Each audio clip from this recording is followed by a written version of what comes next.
Welcome back. When last we left off, as the spooky music implies, the echoes of the broken chain were fucked. Capital PH. The echoes of the broken chain were able to revive their friend Galliard, returning him to life from his horrific and brutally painful death. Galliard awoke to a shriveled arm, which was removed, and a deep curse on his very soul. They also met Drystan, a Kryn warrior who had infiltrated the island 3 days prior. They also dealt with a terrible curse implanted within them after some bad rolls trying to escape a burning cherry blossom garden with a corpse attached to one of them with a fly spell. It was awesome. If you haven't watched it, check it out. The party then witnessed one of the 4 grand statues that dominates kind of like the center main road of this floating temple aisle explode and fall into the ground. And they watched as the veil that was spilling out of it, creating the cursed veil that shields this place, diminished. They split up from Carcass. Carcass is going to go to one. Another team is going to try to go to another. And they were going to a third. They were going to a statue. The statue that depicts the chain magic. And they found that this statue was built into the side of a Colosseum. Upon entering the arena, the party was again swept back into the memory of the city. Led into the arena by Velsius as he was, a fight was about to take place. A fight that was currently being witnessed by very important persons of the city, including Tannerus Barnow, Velsius' right-hand lieutenant in the 5-pointed shield, and also the unnamed leader of the city of Lathrus, whom every time his name is mentioned by the memories of one of these spirits, it is an indecipherable garbled nonsense that hurts the ears and stings the back of the mind. Coming out of the opposite side, a gladiator. His skin black, not like flesh, but like stone and shadow. His blade and the knife at his hand also black, but more importantly, spilling out of him, out of every pore on his body, out of under the mask that he wears, this gladiatorial helm, a roiling shadow with sparks of yellow lightning was forming above him, leaving a great demonic hand on its shoulder as the skull-like visage of Hastur began to mock you all. And that's where we're going to pick up right after this intro.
The Colosseum is huge as the gate is opened to allow you all to also enter onto the sand instead of keeping you outside of this arena.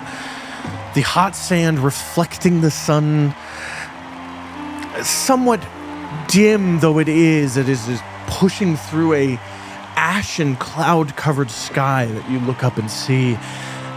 It's baking your shins and feet. For those of you with skin, you feel the sunburn starting on your foreheads, just like I have. Some of you start sweating. You witness as the group before you strides out onto the sands, and Chexsix, with Hastur pulling up and out of him, does not actually stride out to meet them as a combatant. Instead, he walks over to the side and he leans back against the wall next to the gate. And looking over at you all, you hear in your mind and you watch as the skeleton's eyes light little dim pulses of yellow as each syllable pulses out. You hear, "It's not actually our turn yet. We get a show first. Watch." You hear, projected magically from a floating humanoid with silver skin, bright green eyes like jewels. You see floating above the sands of the arena, a good 20 feet up, to where this individual is at the same height as the audience, holding a wand to their throat. You hear the announcer that you have heard before. "Behold those condemned to die for their sins. Here to entertain you, the people of this great city, one of the few to survive calamity." And there's a pause, and he looks around and he says, "Cheer!" And the audience is all start cheering at his call. He looks down at you, he looks down at Chexsix, and he says, "Combatants, for the second round, you might want to get close to the walls. Your fate is yet to be, but for now, witness the chained beast that we bring forth, captured by none other than our good lieutenants of the five-pointed shield, Tanaris Barnow." And you watch as the dwarven figure in beautiful plate armor gives a very curt bow, a courteous kind of nodding to this crowd that cheers him on as he raises a hand and he says, "It is my honor to present an Udok." And as he says Udok, you hear, and the sands rumble that you are standing upon. And a gate to your left and to Hastur's right, in the base of the statue of magic that you all can see, but you also, give me perception checks actually, everybody. Hell yeah. And an Udok is the thing that Galliard saw in his vision, right? Yes, that was used as a siege beast by the Weeping Eye to attack a city, yes. Dang. Perception, you said? Perception, yes. 9. 22, 9. Almost critted. 13. You almost critted 13? yourself? Bazza, what you got? Can't You're hear. muted. Muted. 22, nat 20. Hey, that's dirty. Love it. What you guys was see? the nat 20. Yeah, you're right. You see this statue rising up, but you see there's like a strange cross-pollination between what's real and what is remembered here. You see there are bleachers there for the audience, and you see that some of the audience members are phasing into the rock of the base of the statue, as if whenever this happened, this statue didn't actually exist yet. This event that's being remembered. Like a blurred reality. Yeah, kind of like they're overlapping a bit. The gate opens. It's actually the stone wall itself is lifted magically. You watch as each stone brick slides up and out, coming up, and the solid wall that an audience of hundreds. You look around, you gauge there are probably 4,000 people in this arena, maybe more. You watch as the wall comes up that a bunch of them are sitting on and just screaming out. You see a large primate-like creature. It's got 2 legs, 4 arms. Each arm is like the watchtower of a castle. Its massive face, wide jaw, triangular in shape. It opens and gives a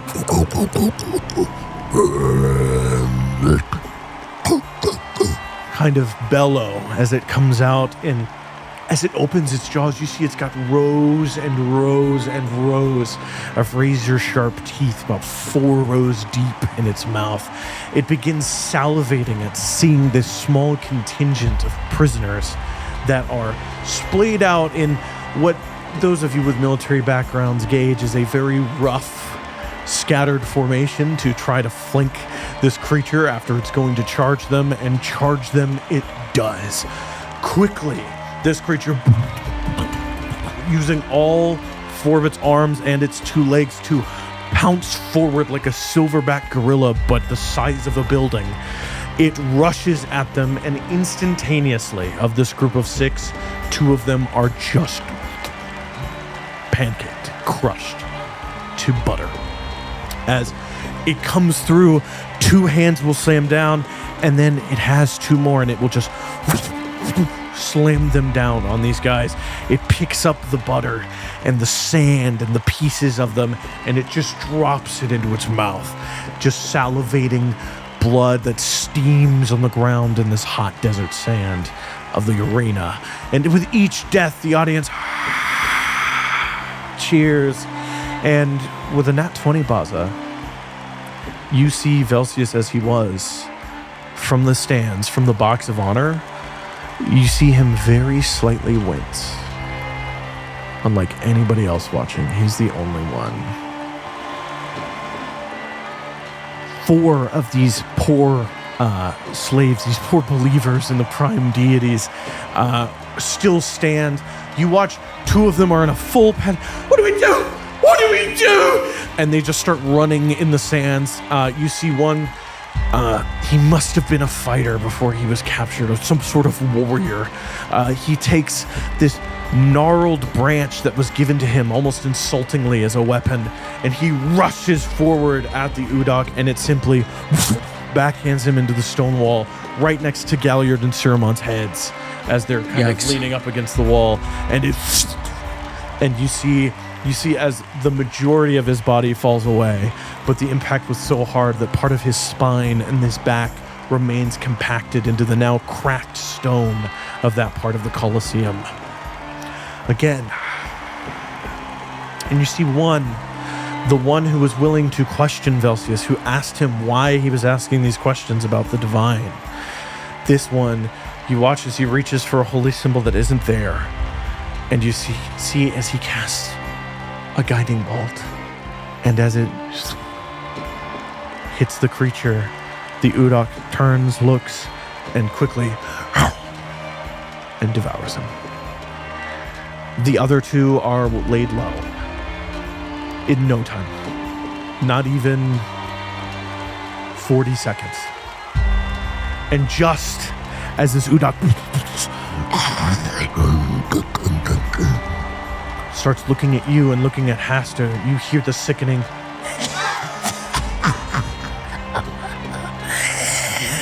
It's better and better every time I watch it. I've been watching this show for hours. And he swells with glee, his shadowy form growing even more immense as he laughs at this horrific death in front of him. And as this Udok is raising its hands, it's about to come at you guys, you see the announcer goes, we can't have that. You are not for them. And he takes another wand and he flits it at the creature, and you watch as the creature freezes in place as a very powerful hold monster spell was cast on this large creature. You watch as contingents of soldiers and warriors and slaves, dozens of them, come out, drag the creature in hooks, and pull it back into its holding beneath the arena. And as the blood melts into the sands of the arena, Hastur looks out at all of you, and he opens the mouth of Chexsix, this gladiatorial champion, and he says, I think we're next. I hope you're ready. And he steps onto the sand. And we're going to roll initiative. Cool. I need to be taller than Galliard. I got 1 arm. You do. One-arm wonder right there. Oh my god, you do! Yeah, he does. Oh, I thought you were joking. Oh, Nope. that's funny. I don't And you have joke a when it sword comes. instead of your When it glaive. comes to production value, I'm never joking. There you go. Do you have disadvantage now, or can you can No, throw he with just one can't hand, use right? the versatile ability of weapons. Gotcha. Okay. He's still a trained warrior. He knows how to fight with both hands. That makes And sense. capable. This is you guys. And coming across the sands Oh god. I don't know. I was trying to see. Oh, that's cool. Hey, man. is Hastur as he walks out to meet you all. Spilling out of the body of this gladiator, just this shadowy form, this writhing skull that appears in the smoke. And as the crowd gathered around you begins to cheer, what were your initiative rolls? Are you gonna do the range, or you just? Yeah, what's it? Yeah, give me 1 second. All right, 1 25 to second. 20. 22. 22. Okay, thank God. At least somebody. Awesome. What? Even with exhaustion? Oh shit! So disadvantage. It said You have on the other one rolls. level, right? Yeah, Because I gave you the Yeah, honey. you still have 1 level, which I thought it was just ability checks. Is that an ability check? initiative is an ability check, yes. Okay, copy. I didn't know that. That's my bad. No, you're good. 17. So that's just a 30-20. Dirty 20. Yeah. Okay. 20 to 15. Oh, Fuck. Yeah. awesome. Goddamn. 15 to 10. 11. 13 10. and 11. All right, we're all next to each other. We're good. We're fine. Awesome. I'm teleporting from out. It's so big lit. Initiative, Galliard, you actually get to go first. As seeing Hastur in front of you like this, it causes your arm and this molded over, magically sealed stump to like throb with phantom pain, like the arm is still there. It just hurts. It hurts. It hurts. It hurts as you are facing this guy. What would you like to do in this beautiful arena as this crazy audience of people is watching you guys? Yeah. I want to turn back to the homies and say, what's the plan here? And then I'm You're the going one to that take wanted to fight him. true, but I wasn't expecting it to be in this arena with the crowd. Not that I'm like stage shy or anything, but I'm also moving on. So Yeah, I think the question is, are we putting on a show or not? these people are already dead, so maybe we do give them one. All right, then. And let's pay attention to the tallest point of our surroundings. Yeah. That is I true. think this is more than a free action. What are you doing? Yes, I am going to walk forward. Okay. I want to stay out of his range of 5, attack. 10, 15, 20. I also realized the name you gave him was Galliard. One less arm is crazy. Yeah. Yeah, I'm You gonna walk forward. What's my distance with the sword? Just 5 feet? Fuck, I gotta get it in. Huh? Yeah. Okay, you ain't got range anymore. I know that sucks. Let me actually take a step back, and I'm gonna just stay there. I'm not gonna do anything. You gonna hold an action? You rush out and hold? Yeah, what you doing? Yeah, can I? How does a hold action work? I don't know that. You hold your action and you give me the reason why it would trigger. So you can say, I want to attack when he comes within 5 feet. Yes. Yeah, that's what I was thinking. I just wasn't sure if I could say it. Okay, cool. Then yeah, let me do that. I'll hold the action. If he steps within 5 feet, I will attack. Okay, you are holding a weapon attack. Understood. Good thing. That's his turn. He watches you run forward and then rush back a little, and He goes, oh, Galliard, what's wrong? I thought you were strong. he rushes at you. And as he does, he's just going to come at you, and the smoke disappears into the body of Chexsix, and it's going to make 4 attacks at you. Lit. Sick. Vortexes were wild. 17 to hit. No. Okay. That's 1 of 4. 16 to hit. No. That'll hit 22. Yes. Okay. And then 20. Yes. Awesome. Cool. Let's see what's up. Oh.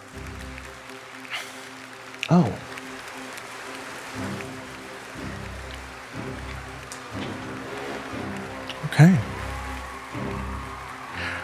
Cool. You take 13 points of slashing damage. As this long sword dances forward at you, you instinctively parry back a bit, and as the other long sword falls back down, he slashes it up, twists the body's arm so fast that you hear like cracking in the forearm and wrists, and then pulls the blade back down unnaturally quickly at you. And it is that second strike that strikes you the first time, and then you see a sickening dagger pulled out of the hand, which comes at you twice. One of them glances into your armor. The other one, however, does 13 points of piercing damage, as he's able to get into one of the soft parts of your plate, of the dwarven plate, and just pierce through scale and flesh. And you hear him, and it's this sword and this dagger, by the way. And you hear him just laughing as he strikes at you. Also, he has entered into your melee combat range. You may take your held action. Okay. Do I still get 2 attacks? I know I'm missing an arm. I don't know if that affects it. I think a hold action is just the attack action. one? So if you have 2 weapon attacks per attack action, bet. then yes, you get 2. Got you. First one. Shit. Need to load it. 18. Does a 25 hit? It does. Yes, that does hit. The other one's a 19. Does a 19 hit? A 19 does hit. Yes, both of those do cool. hit. So they both hits. What the fuck is this? An 8? Yeah, D8. Chance Not a points. D10. I'm gonna pump a smite into each one. Lit. Level 1. So first one's going to be. Is it a Oh, that's 6? right. It's a new day, isn't it? Yep. Yeah, Oh, 6 plus damn, 4, okay, 10. 10 regular damage, I guess, with the sword, and then the smite Is will the be sword magical? No. Cool. And then the smite will be 3 or 5, sorry, which is 5 radiant damage. Right, Is that what it radiant? is? Yeah. Yes. And Off of 3d8? No, it's 2d8. I'm doing level 1. Level Yeah. 1. Yeah. so it's 5 radiant, but you know Hastur's a demon, and you know radiant damage is the move. Yes. that's So why it does I was like, twice that's what as I was much. So that number's doubled. And you said So it was 10. yeah, okay. like. So 10 radiant damage, and then it was the It other was one. I it was forget 10 what it slashing and 10 radiant. Yes. You get a feel. Correct. The blade bites into him, but the bite, it's like the flesh itself is harder than stone. You see sparks shoot off of his flesh as the strike goes in. But what does push through is this pump of vile hell energy that pushes through the tip of the blade.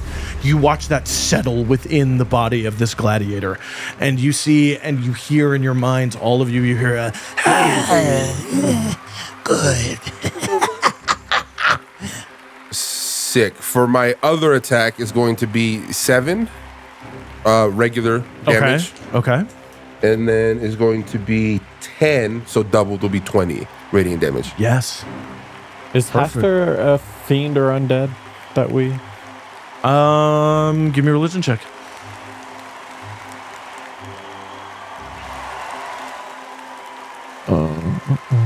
And as I swing, I'm just going to say, you took my arm. And it just, oh shit, left-handed. 20. 20? 30, 20.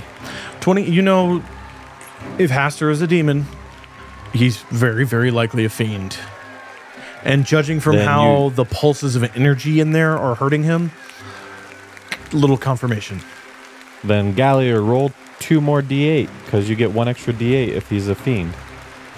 Oh shit. Is that a thing? Dang. Against On smite. Fiend and Undead.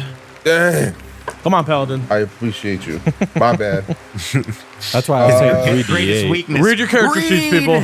TikTok. No, dude, there's just so many rules. There's just so many rules. I read them. So it'll be 9. Same. It'll be 9. 9? Yeah. 9 more? Yeah. So would that be doubled? So That'd it'd be 18? doubled. Yeah. Okay. Bet. Good stuff. Okay, lit. Is that between There's the so two many of them, rules, or is bro. that total? That's two of them together. Okay, perfect. Doubled. Excellent. Yeah. Do me a favor. We're going to try this a little more. With the second hit, what does it look like? The second hit, I would say those who see my energy before would see like the red energy, right, from my god or whatever, bouncing off his plates for sure. Awesome. Like it's almost like he's like it's absorbing into him, I guess. Yeah. The radiant energy. Yeah, as the sparks fly up his body from another successful strike, you watch some of the sparks fly away and then fall back onto his flesh and turn a bright, burning cold red before pushing down through the flesh for everyone to see, causing that divine burning on the skin itself. That's awesome. Cool. Seeing the divine energy, does the crowd react by any chance? No. Okay. Just a thought. Interesting. Give me insight. That's a good question. There's a 13. 13? Oh, no, I lied. 16. 16? Disadvantage. Yeah. Oh, shit. Fuck. Thank you. Oh, shit. Yeah, 16. 16. Yeah, that was a 19. So 19. plus 5. Okay. The crowd doesn't react. The crowd seems to be...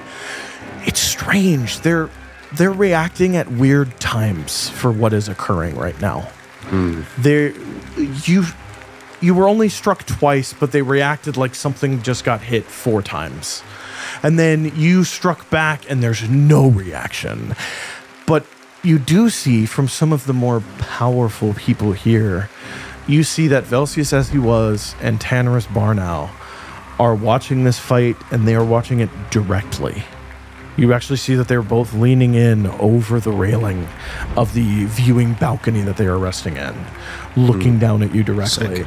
You see no motion from the figure of light, but also looking at this figure hurts your fucking eyes, so you try not to look at him because he's as bright as the sun sitting in a chair. So that's the vibe you get. Yeah. Siromon, you are up. Okay. I'm gonna say that Galliard hesitated for a second, and then thing came right at him. So I'm gonna run up, and if I'm not mistaken, I should be able to get behind the guy. Oh, I believe easily. 45 feet. So I can't imagine I don't, but Yeah, 45 feet would be like here. So yeah, all the way past. That's crazy. yeah. So I'm gonna run up, and I'll say, Galliard, I'll be your other hand, and I'm gonna like flavor wise, I'm gonna like take my staff, get one smack on the way through, and then get one behind. So one without advantage, and then another one with advantage as you fall behind him. Okay, excellent. Yeah. Give me those rolls. First attack is definitely not gonna hit, which is a 15 probably.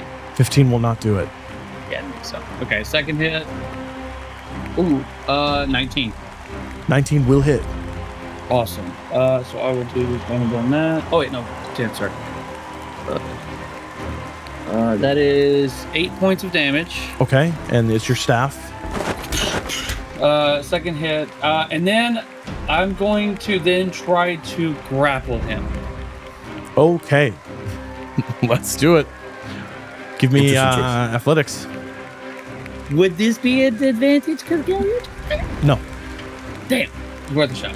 Athletics, you said, right? Yeah. 22. 22. Awesome.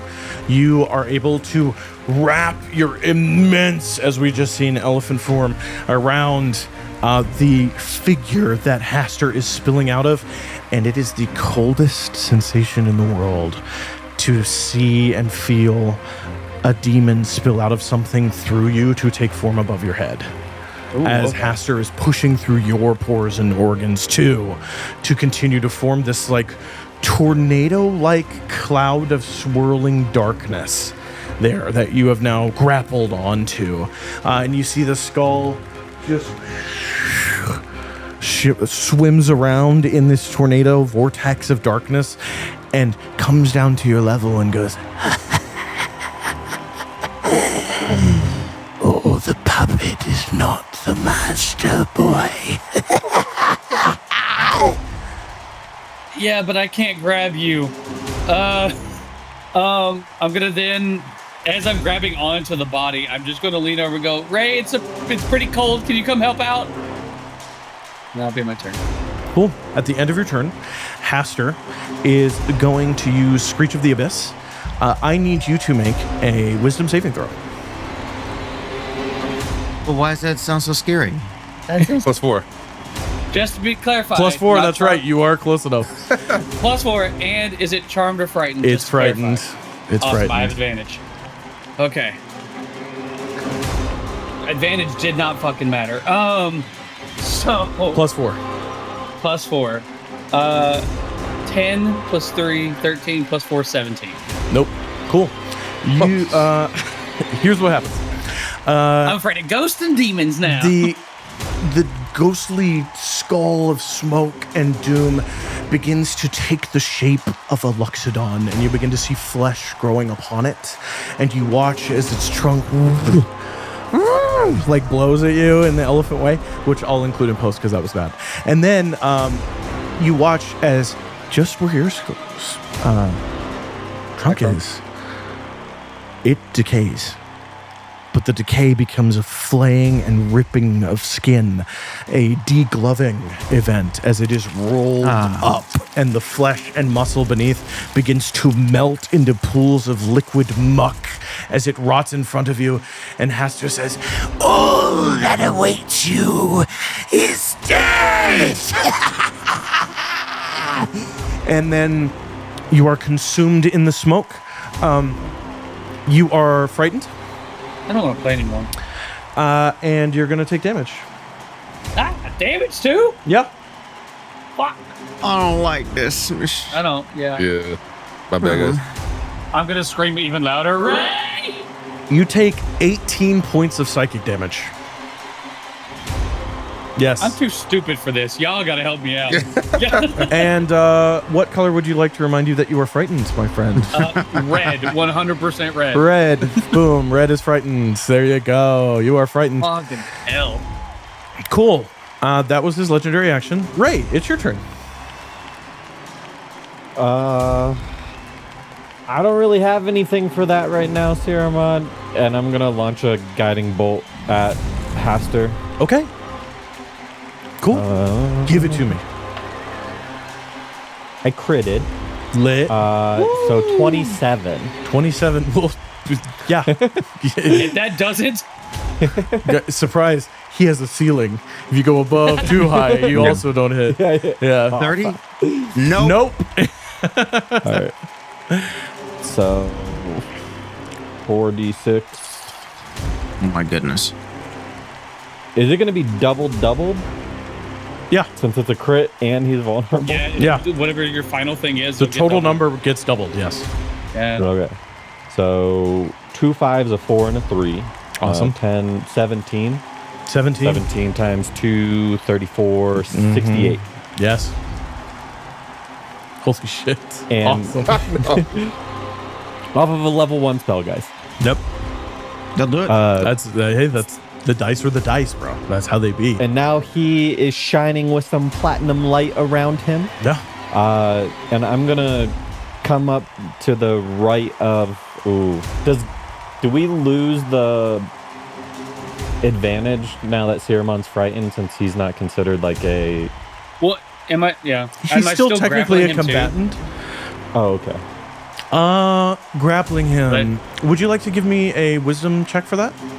Just give me a wisdom Sure. save. Yeah. +4. And I'll move to the right of Galliard. 11 + 4, 15. I would say, yeah, you can still be holding on to him if you want to. I'll be honest with you. I'm scared as shit. I think I'm letting go. Like, Okay. Then he's no longer grappled, so he's free to move. Cool. You've moved up next to Galliard. You do have like a little bit more movement if you'd like, or are you chilling? I'm chilling right there, and Okay. I'm imagining, because all of this happens in like a 6-second period, right? Yes. This is You know that insanely fight quick. scene with like Iron Man and Bucky and Captain America? So I'm Yes, like the using my copywritten shield stuff? to Yes. block. Yeah, the blocking with my shield as Galliard those two that didn't hit Galliard, like we'll do that. Of course, Like yeah. we slide in. You rush forward, slide in, the shield comes up, and the 2 strikes glance against it. Excellent. And then I'll end my turn there. Cool. At And the end of your next turn, person who has attacks has advantage. awesome. At the end of your turn, it is going to again infuse into the body of this gladiator and make 4 attacks. It's going to make 2 on Siromon, and it's going to make 2 on Galliard. Galliard, these 2 are for you, and you watch as the shadow starts consuming the gladiatorial figure as its form begins to weaken from the impact of this burning divine light of Ray's spell, and you see the shadow begins to spill out, and you see that this figure's hands begin to be replaced with large pincers of shadow that are going to, still wielding the sword, but grabbing it so tight that it is collapsing actively in its hands, attack you twice. That's a natural 19 plus numbers that's going to hit you. Yeah, that's and gonna hit then that is an 8 plus. That's a 17. Does not hit. Does not hit. Okay. One of these strikes does hit. And you are a medium creature. As the claws consume the sword is smashed into your dwarven plate, and it shatters into shards of steel that fall onto the ground and clatter into the sand. And instead, the shadowy pincer grips through parts of your plate. You feel it pushing into your flesh as you are grappled by this pincer. And then it is 2 of these dice. What does that mean? D12s probably. That's 23 points of damage. Is this damage Of what damage? 20s? 23 points of, well, because the sword broke, this has become bludgeoning damage. Okay. So that was those 2 strikes. And then the other 2, you see Siromon, to your horror, you watch as erupting out of this gladiator's back, these 2 large arms made of shadow form fists and punch you. Just looking into the void punches back. That's a 14. Doesn't hit. And that's a hit. That's a 17 plus 9. Yeah, That will hit you. Yep. Cool. I was hoping I was so scared I'm dodging. Like, That's not. I guess so. Okay, for 1 hit, you only take 9 points of bludgeoning damage. As this shadowy fist, it seems small, and then as it moves to strike you, getting through the guard that is shaky because of your fear gripping your heart, pushes through, and like a seasoned fighter, slams out and grows 2 times its size as it strikes into your belly with a loud reverberating, and it's like a drum beat that echoes out in the arena. And this time, a slightly delayed, the crowd goes, and they start cheering. Guys, I think the Ray, audience is here for him. that's the end of your turn. Bazza, Yeah. you're up. DM, with my passive investigation, Yes. can I figure out, or do I have a vibe, where the tower would fall, or where the structure would fall? Yes, can you give me a flat intelligence check? Intelligence plus your modifier. Yeah, 11. 11. It's not hard to say that the large tower, represented by this stone here, will fall roughly into the middle of the arena, roughly here. Oh, okay. Roughly like here. Okay. Okay. Then I will run closest to that line to Okay. the left of camera. I will get up in there in a melee range. I will, as I'm doing that, I will take my sword out, carve some glyphs and slash through it, and I'll start my blade song. Okay. And then You are blade songed. I will, to the lads who are here with me, oh, it's me. for the fall. And I will make 2 attacks. Okay. First one advantage. Both of them. Sick. Flanking. Oh, he's all flanked. He yeah. hella flanked. These are both with advantage. We're molly-whopping him. Honestly, yeah.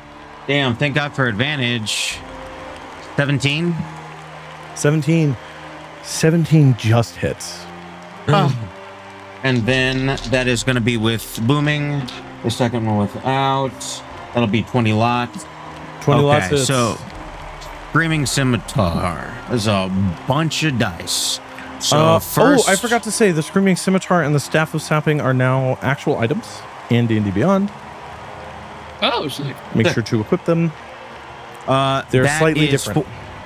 okay. 4 slashing. That is 11 points of damage. Yes. That is and just it's a from magical these- weapon. Yep. Yeah, so that's just from the scimitar damage. Then the psychic damage is going to be 6 plus 4 for 10 points of psychic damage. Okay. And then the Amazing. booming blade, or the rhyme strike. Damn, forget my own spells. That will be an additional 6 points of cold damage. Okay, awesome. Cool. As you dance into him with these blades, the scimitar, the screams of those it has consumed echoing in your mind, whistling in the air. All of you can hear that as it cuts into this shadow engulfed gladiatorial form. You hear the audience go as the form falls to its knees and slumps forward, and you watch as the shadow dances out and away to another point in the arena. Forming out of the shadow, this horrific visage begins to solidify. You see roiling mountains of flesh covered in chitinous armor of the outer planes, the faceplate filled with many eyes that, while they glow turquoise on the mini, they're glowing yellow in this arena. As shadow still continues to spill off of this thing, you see the shadowy pincers have now formed into hardened chitinous pincers as a Glabrezu appears before you guys. And Bazza, is that the end of your turn? So whole question, last I demon. rolled with my scimitar. I still have a dagger to throw. Second attack. Can I subtract? If I subtract 1 from it, it was still 24. Should I subtract? Do you want me to re-roll? How? What's the vibe? Well, I would say you saw the body fall to the ground and probably held it, watching. And then now that you've seen this thing, you can make an attack anew with the dagger if you'd like. Ooh, it's a natural 20 with a thrown dagger. Hell yeah. Nice. Is that, which dagger is that? It's just a regular dagger. Oh, just a dagger? Okay. Yeah. So it'll be. It is doubled the dice value, and not It's double not the modifier, doubled. or double the 2 dice value. So No, that'll be it's not doubled because it's a non-magical weapon. right, but Yeah. okay. But for me telling you the crit damage that I put out, is it two? It's double the dice value. It's double dice and modifiers for crits. okay. Reroll so once. So it'll be 6, 7, 8, 9, 10 non-magical, and then reduce that. However, Yes. cool. And if he is kind of closer to out of earshot, I will step back 5 feet because I think I have 40 feet of movement. I don't know how much I had used. But I will whisper to the party, at my heel. This is where the tower will fall. Can you give me a stealth check? 14? No, 15. Okay. Cool. And then I will move. Could you zoom out so I can see how much movement I have left? Sorry. 5. You don't have a lot. Okay, I'll just use it to move back 10 feet. Yes. Boom, boom. Boom. 10 feet back. Cool, there you are. Action, bonus action movement. I'm done. Awesome. At the end of your turn, it is going to emerging. Now, instead of echoing out of shadow, you hear echoing out of these otherworldly ethereal tentacles that are coming out of under this chitinous mask face. You hear...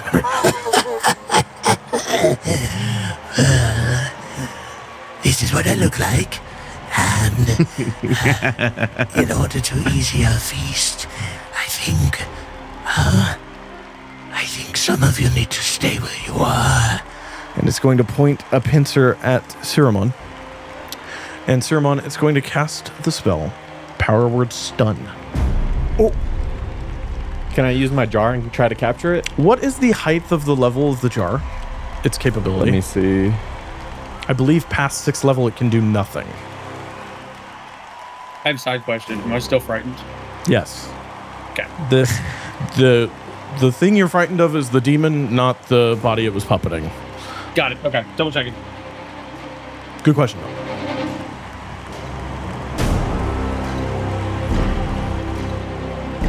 I believe past 6th level it can't do anything. It can only hold up to a 5th level.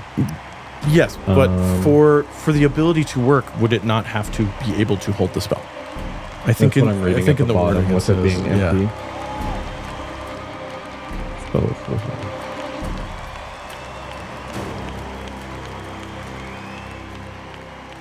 It just says that if casting a spell of 4th level or higher, make an intelligence check. The DC equals 10 plus the spell's level. But at the top it says can only hold up to a 5th level. I'm going to say based off of can only hold up to, that this 8th level spell cannot be affected by the jar. Okay. I'm going to make that ruling. Siromon, you have less than 150 hit points. Yeah. Cool. You're stunned. I can cast counterspell though, right? Yes, you can.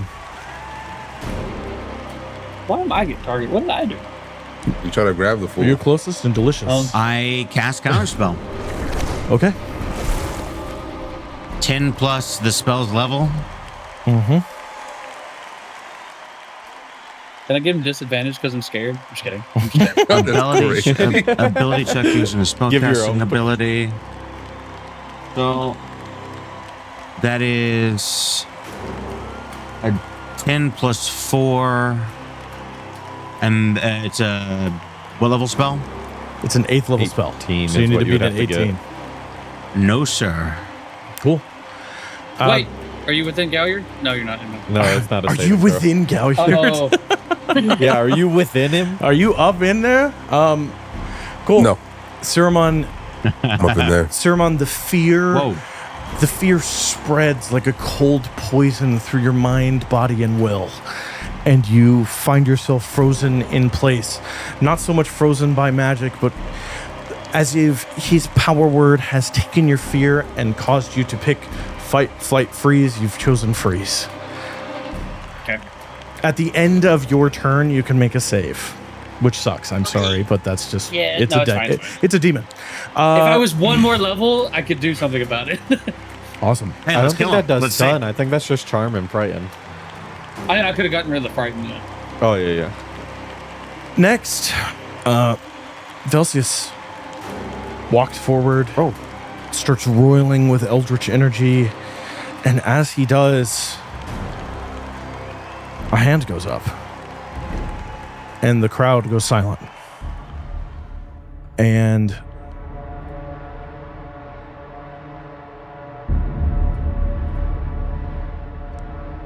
the figure of pure light gets out of his chair and begins to float forward and phases through the wall of this Colosseum. Looking down, he looks down at Velsius as he was, and at your Velsius as well on the sands in front of you.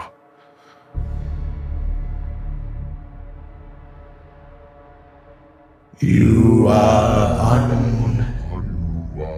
finished. Broken. And he looks down at Velsius as he was. Are you the truth? And he looks at Velsius as you know him. Are you? And he gestures down and pushes Velsius as he was forward. And Velsius as he was is junted forward magically to the space directly in front of Velsius as you know him. And they look at each other, and the eldritch energy falling off of Velsius begins to burn up into the air and become a rising, burning mist. And I can hear your keyboard. And then it... Sorry. No, you're fine. And there is a shifting, a blurring, a movement, a quaking. You feel in your feet the city tremble as these two figures raise hands, and as their fingers gently touch, they begin to phase through each other. And you watch as Velsius, as he was, begins to fall into Velsius as you know him. And the eldritch energy of magic that you are used to, it changes to a different hue.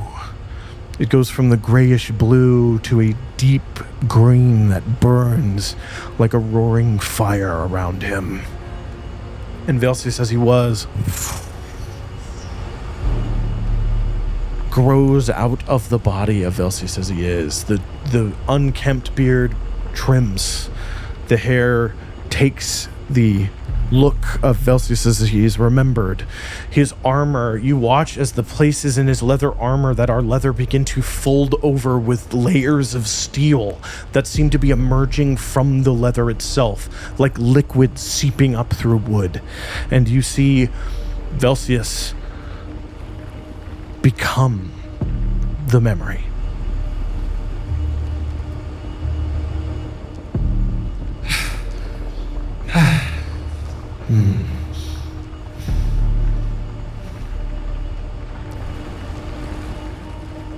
Tell me, friends, do you believe in the gods? Which one? Yes.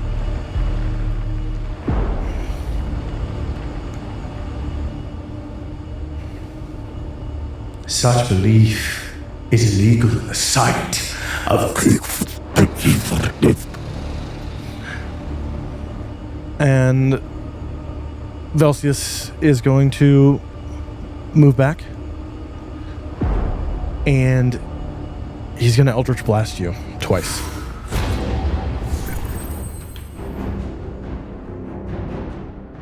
Dirty 20? Yeah. Dirty 20. Yeah. Damn, Velsius. Yeah. Why doesn't ours hit like this?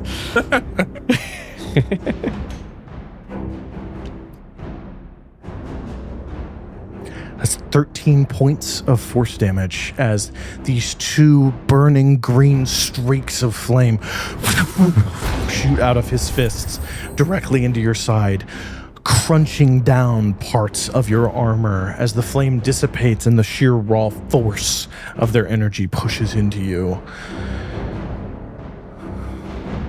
DM, is this the same green flame that like the lamplighters were engulfed with? Is this like the kind of a unified vibe of the city? It's similar, yes. Shit. Good But pick. It's as Velsius starts floating off the ground that his eyes change from the soft blue glow that you were used to burning the same orange of the crystal at the center of the city. Oh, come on, pal. That burns as he begins to float up into the space. And he looks at you. The spear disappears. A sword appears.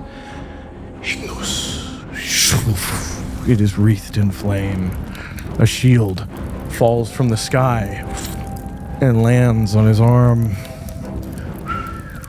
He whistles, and a wyvern comes down, lands in the space as he climbs onto its back,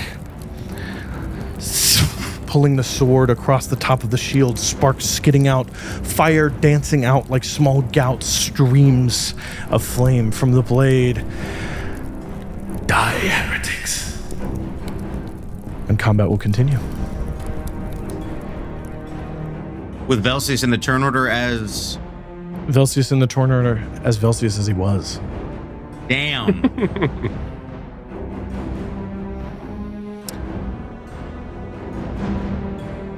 I don't have all the minis here, so now Velsius as he was will take his turn. As he lifts off the ground, which is 4 tiles is 20 feet straight up. He lifts off the ground and down at you, he says, "In the name of the city, I command thee to burn." And with our new tool here, we're gonna see if he puts it right here. Yeah. I need all of you to make dexterity saving throws, please. Is +4. this below a 6th level? Yes. Okay, can I try to capture this? Whatever Yes. this is? This is a 5th level. Oh, fuck. Okay. For clarification, do I auto fail because I'm stunned? Yes. Okay, cool. See you on the other side, guys.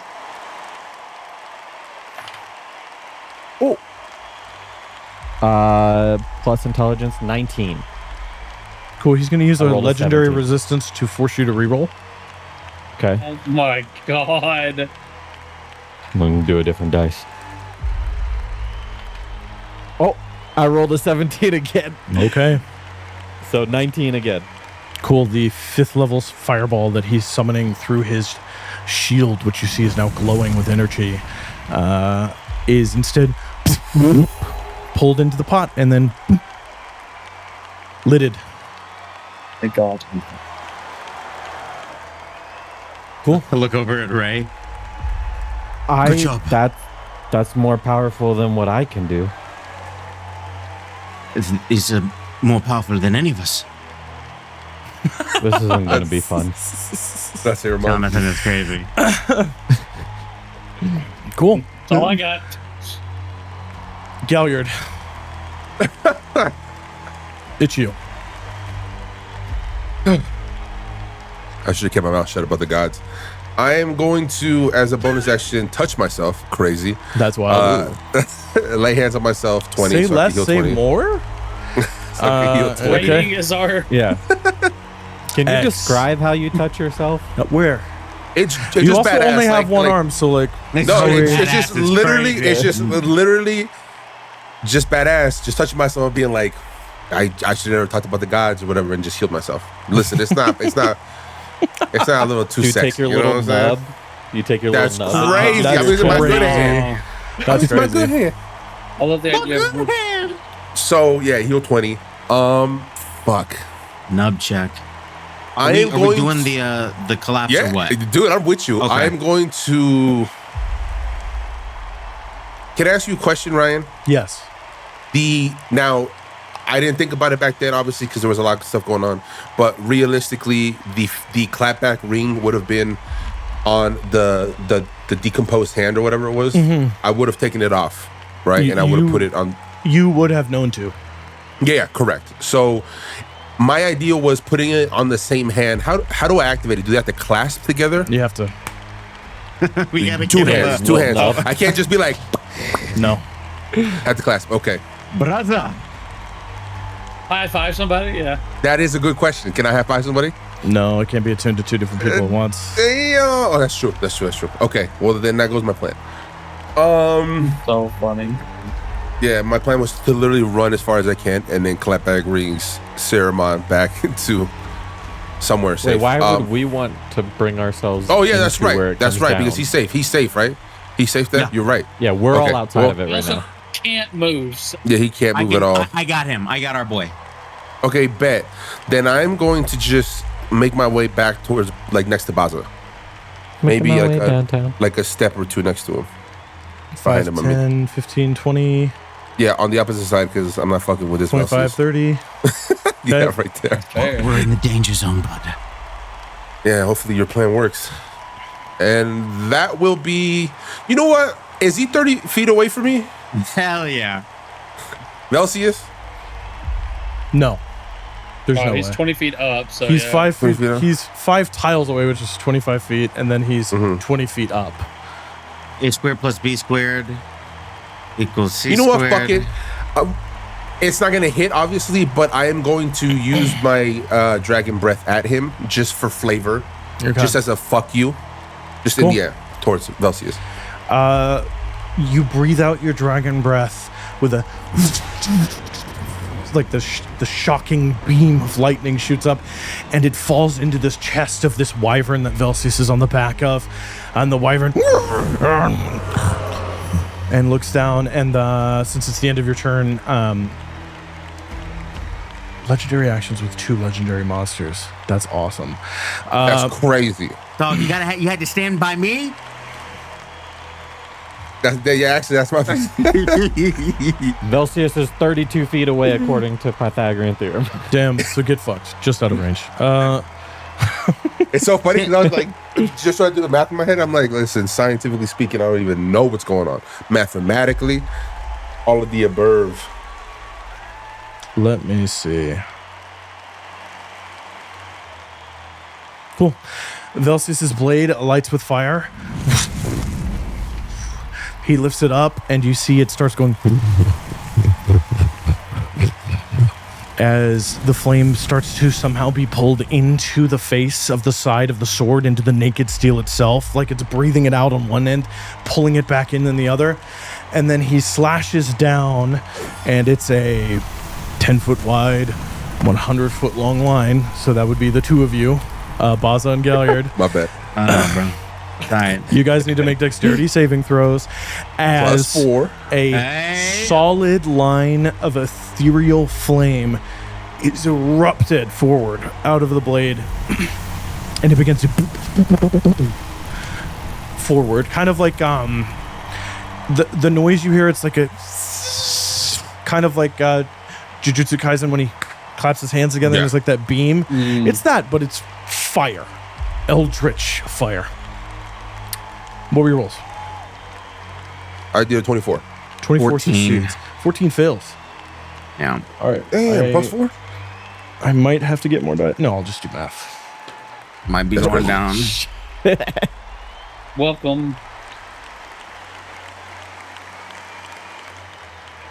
Not as getting jumped by our homie, dog. Imagine if we never went inside and just collapsed the statue on top. 32 wonder- points of fire damage. I'm down. How much? 32, so half for you, because you succeeded. Let's see. 16. Yeah. I was like, listen, 15, double, this 30, so it'll be 16. One shot. Nah, man, give me a second. Let me breathe. For a game about math, we're so bad at it. Bro, facts. Don't worry, I got That's this. hella factual. The flame burns up into your form, and it alights into your flesh, and you feel a singeing, Bazza, as consciousness is pulled from you by the sheer amount of pain. But you see that your flesh does not actually burn. It just feels like it is as you fall down. Same with you, but you stay awake, able to push through the hurt, Galliard. And then also... Wait a second. I'm going to. If it isn't too late, I can choose to succeed. Okay. Oh, Or at least I can try. Does a 19 succeed? A 19 does not. Well, I still burn it, and I'm going down. Okay. Damn. Cool. I'm sorry. I'm so sorry. That was without the +4. 19, 20, 22, 23. That succeeds. Yeah. So you took 16, So 16 damage. points of fire damage. Are you up You're or down? still technically alive. Well, technically. Okay. Sorry. That's the end of Galliard's turn. The Glabrezu charges I forward. forgot about this fool. Not gonna lie to you. Oh my god. And the Glabrezu charges forward, and he charges for Siromon, and he's going to make 4 attacks. I think Ryan liked my backup character idea so much that he just wanted to get rid of Siromon. I think we're getting rid of all our characters at this point. Does a 21 will hit? Yes. A AC's 15. and almost 30 will hit. A 14 on the die plus 9 will hit, and then cool. You are hit 4 times. These are all crits. Huh? Stunned. You're stunned. Oh, god damn it. I have 28 HP. He's taking me down. There's no way. With crits?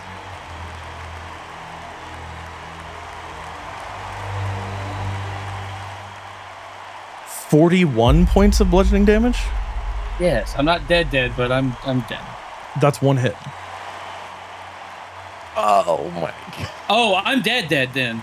I'm dead. I'm Yeah.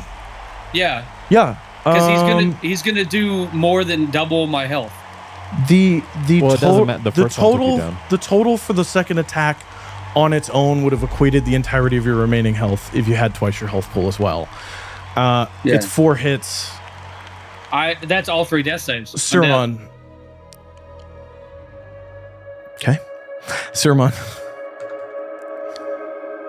I'm glad we got art for you.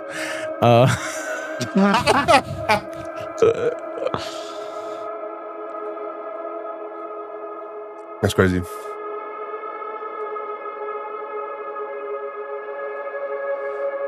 The fear has frozen you. And the first few hits, you don't even feel them. You're so scared. But the last one, Hastur stops and leans down. And this immense chitinous Glabrezu figure gets in your face. Beams of yellow light spilling out of its chitinous form onto your fading consciousness eyes. And the 2 pincers become veils of shadow, and they flood into your mouth, trunk, ears, eyes. What are your final thoughts in life as Hastur begins to consume you?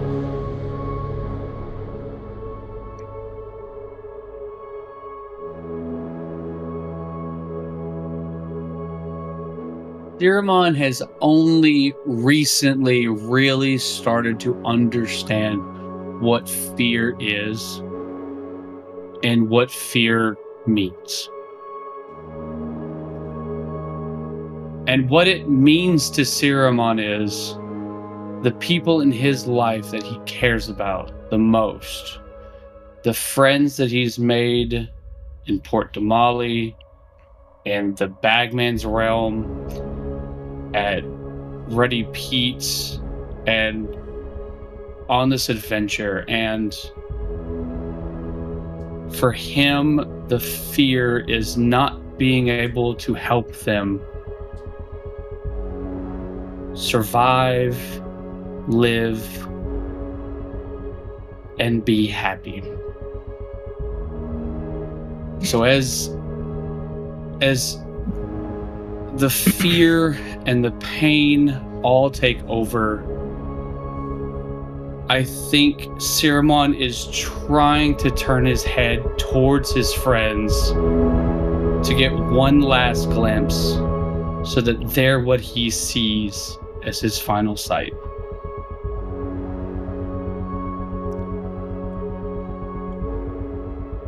As your lifeless body falls to the sand, the rest of you see that final impulse of nerve pushing into muscle, and you get to watch the light fade from his eyes as he looks at you. Siromon, for a brief moment, just before all you can hear and will hear is Hastur's sickening laughter. You swear you see a matronly woman with 3 eyes, like a weathered grandmother,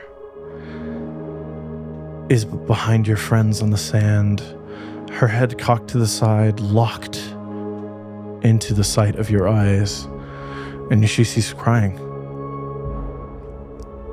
And as her tear falls to the sand ripples out like waves of darkness, and your vision is gone. And all you hear is...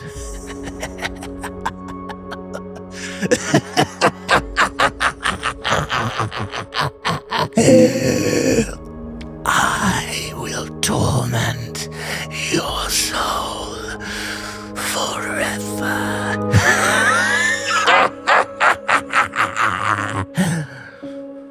Jonathan, I love you. Can you please turn your camera off?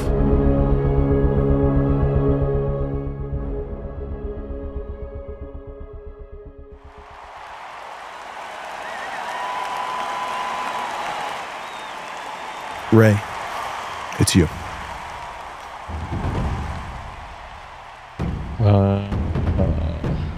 I'm going to run over to Siromon and, like, while I'm cradling him, I'm going to cast Spirit Guardians. Okay. And my bonus action, Radiance of the Dawn, at the same time. And it's kind of just like a scream watching him go down. And then both of those are going to pop out at the same time. Okay. So Radiance of the Dawn is a Constitution saving throw for Hastur.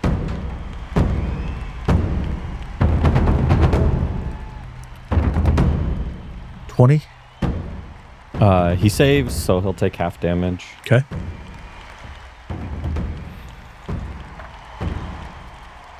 Um, 18 radiant damage. Okay. It would have been halved, but So it's doubled just because he's a 18. fiend. Yeah. So 18. Cool. And then my Spirit Guardian, so the little platinum dragons pop up around me.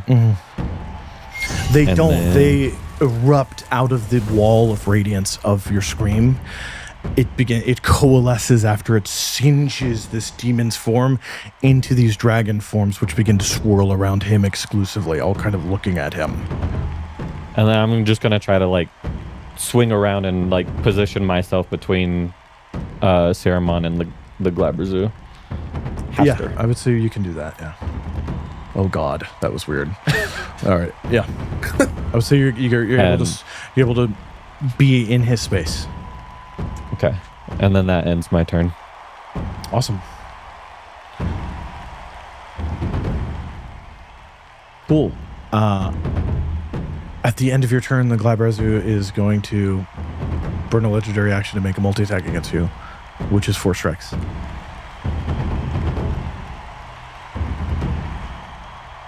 That will miss. That's a natural 20. Gonna keep that to the I'll side. warding flare that one. Okay. It goes from a natural 20 to a miss. Good use. Good use. Very good use.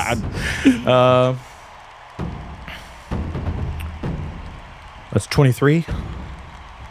Yeah, hit. And okay, only one of them hits. Okay. We're gonna see here.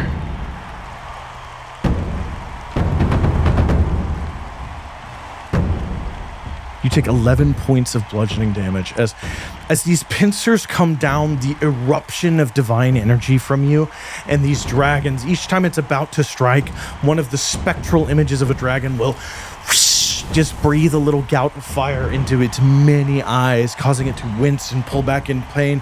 And you all hear Hastur go as the radiance will burn and singe part of its chitinous armor, burning into the fleshy bits underneath that are still spilling continuous shadow. And then one pincer will just wham past your shield, past your hammer, right into the square of your chest. Will just slam into your chest, and that's how you take that damage. Bazza, it's your turn. I look to Galliard and I say, I'm bringing it down now. And I will send word to Postal to start the growth. Awesome. Can you give me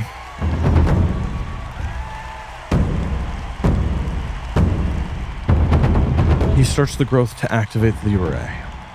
Yeah. Okay. Amazing. I need 5d10. Can you roll 5d10 for me? 5d10? And then know that number and then give me 5 more d10. I saved on my concentration check for Spirit Guardians. Okay. Rolled an 18. Cool. It stays up. These little ethereal platinum dragon shades are viciously angry, and they're just beginning to surround. And you see they're actually starting to crawl up this large demonic form. They're landing on him and digging their spectral claws into its flesh and just climbing up towards its face. They're all going for its eyes. Okay, I have those numbers in 2 sets of 5d10s. Okay. Could I have the first set, please? That is 10, 20, 35. 35. Okay. Can I have the second set, please? That is 12 plus 18 is 30, 35. They're both 35? Yeah. Okay. 4, 6, 7, 8, 10. Okay. Yeah. There is a cracking that runs up the side of the statue's mid-back up into its form, and it will begin to fall backwards towards you all onto this field, which you are near. Yeah. You're in its impact zone. I'm just going to say I that. figured I would be running. As it falls down, that other dice is to see if the head separates, which it does. And it will...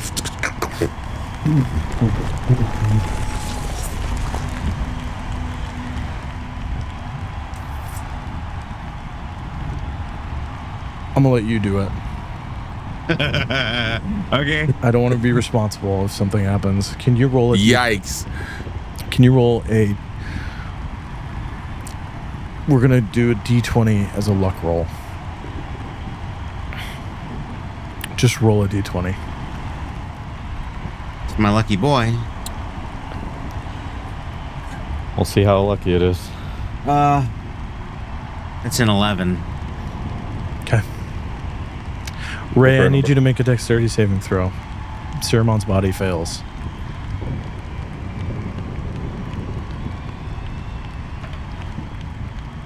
The Glabrezu will choose to succeed.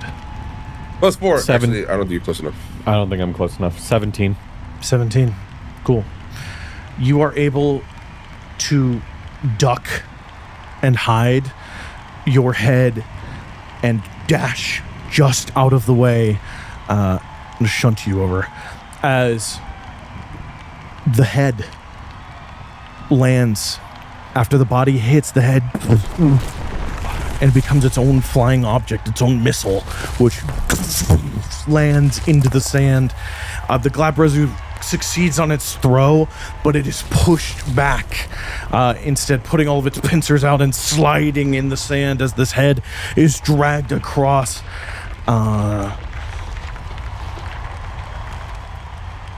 I figured I mean, the idea is I'm running as this thing... No, hold on. Somebody needs to roll Yeah, for yeah. Siromon's body. I'm going to give this one more roll. Somebody roll another luck roll for me. Bazza already did one. Ray, you're next to him. Ray, can you roll a d20?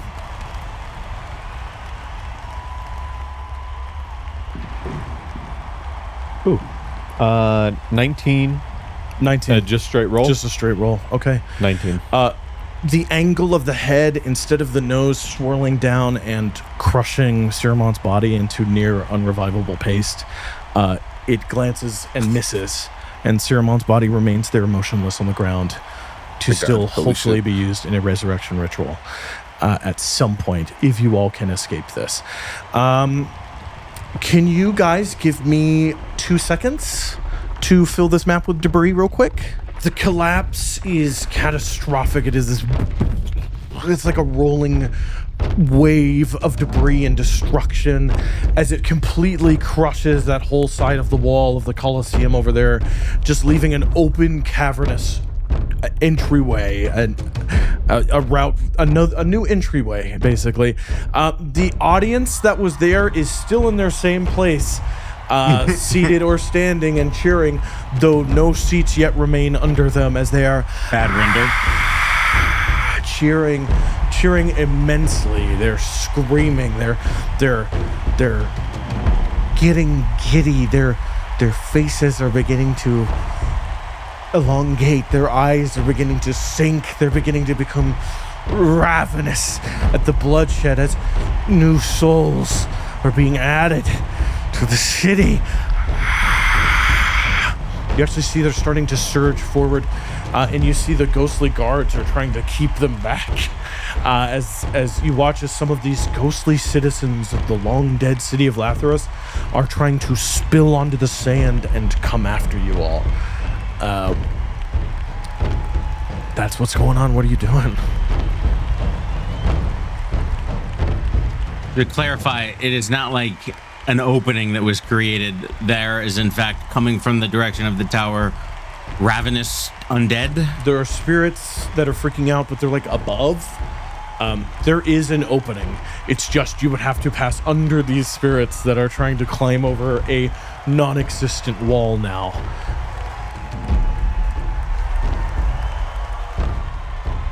I look at Ray and Galliard. Another day.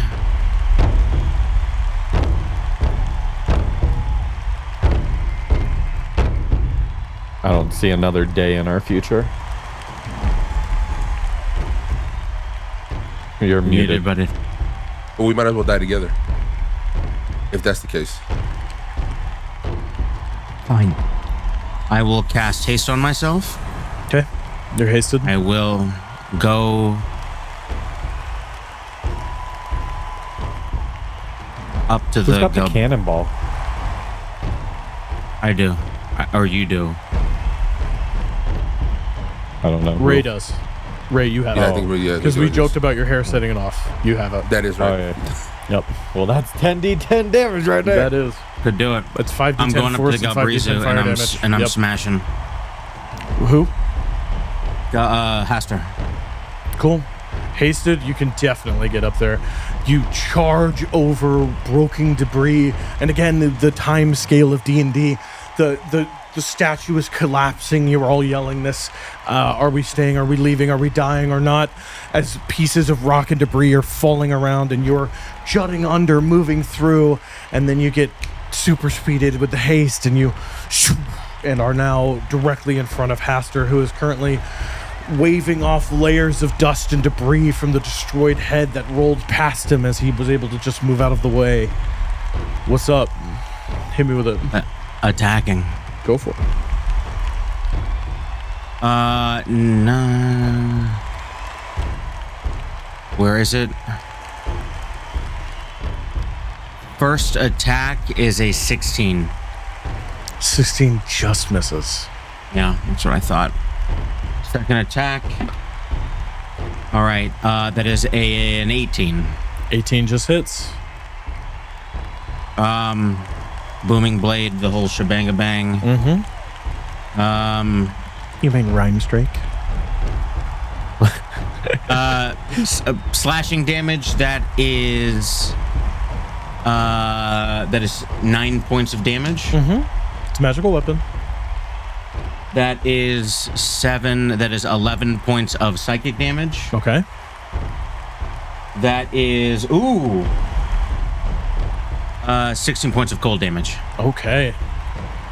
You rush forward, pushing yourself off of the stone debris that is settling into the sand and just flinging forward into these blade strikes, cutting through chitin, cutting into tendon-like growths between them, causing Hastur to, as the blade bites through, the scream of the souls taken by this sword.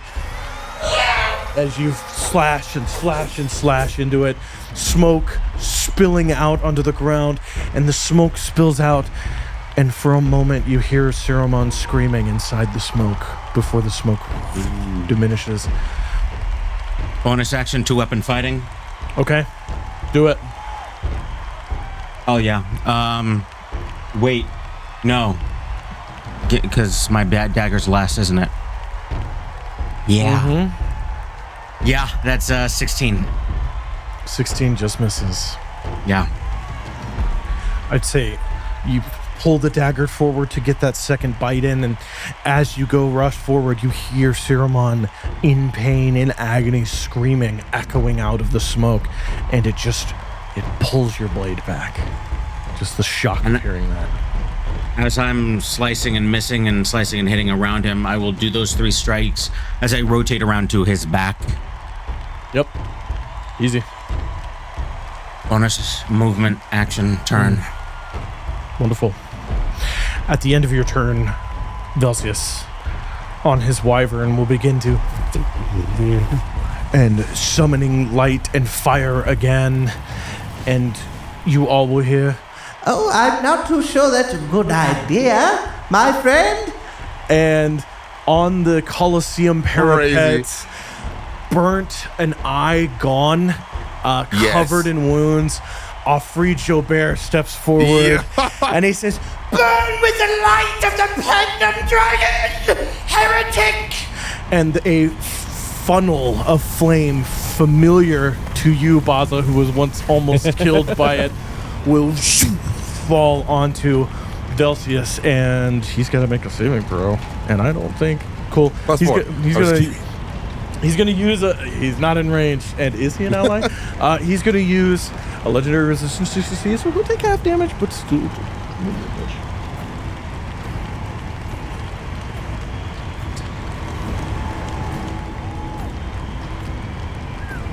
God damn. Okay.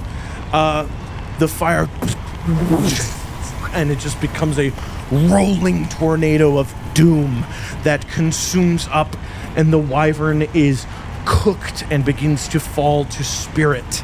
And you see that the fleshy lie, the facade, the memory of the stone of the city that is this wyvern begins to melt away from it till only its ghostly form remains. You hear Velsius inside going, "Ah!" as he too, pieces of Velsius that was and Velsius that is begin to pop in and out of reality on top of each other on this figure. And he lifts the wyvern by the reins, and they start flying higher into the sky. Oh, they're both flying. What am I doing? And they start going up. There you go. Higher into the sky. That's high, as he bro. pulls it up. And then... That's Velsius' turn. Galliard, it's you. Sick. I'm going to rush towards Siromon, and I'm going to touch him on the chest, and I'm going to cast Gentle Repose. Repose? Gentle Repose. Yeah. On him to you preserve rush forward. His body is now no longer decomposing for the time being of the spell. And then I'll take a knee and do that. And when I stand up, I'll lock eyes with Hastur, and I will use my bonus action to cast Hunter's Mark on him. Okay. And that'll be my turn. He is... Where is it? I'm also concentrating if you want to do circles. You've got Blade Dance Circle up, so just... Got it. I remember. Yeah, mumbo. I'll try to. Members. Double concentration. Cool. That is... Is that your turn? Yeah, and I'll just look over to Ray and say, he's good for he's good for right now, but we got to get out of here. And then We'll do the best we can. I'll say also, as a bonus action, because of course you can, you see, Offred will look at you and go, the paladin of the Stormlord. It's so good to see you. just singed, burned, and he will, healing word. So you're gonna heal. Oh, You're gonna lit. heal.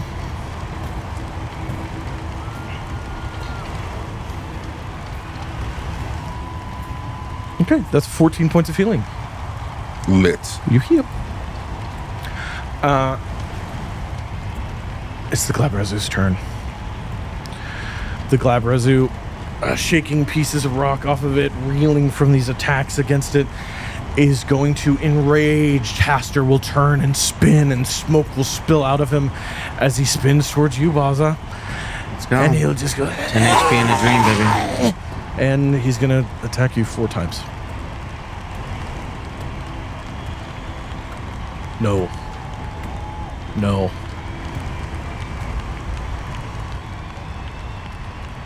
$26. Give me a second to do math.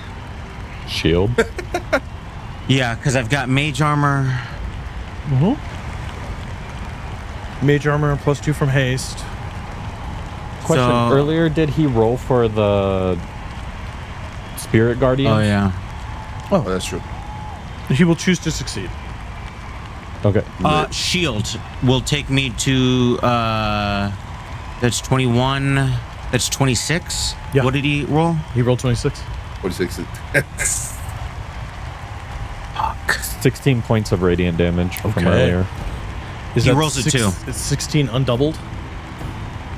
16, he succeeded, so it goes down to 8, but doubled back yes, to 16. You're right. Okay, cool. Yeah.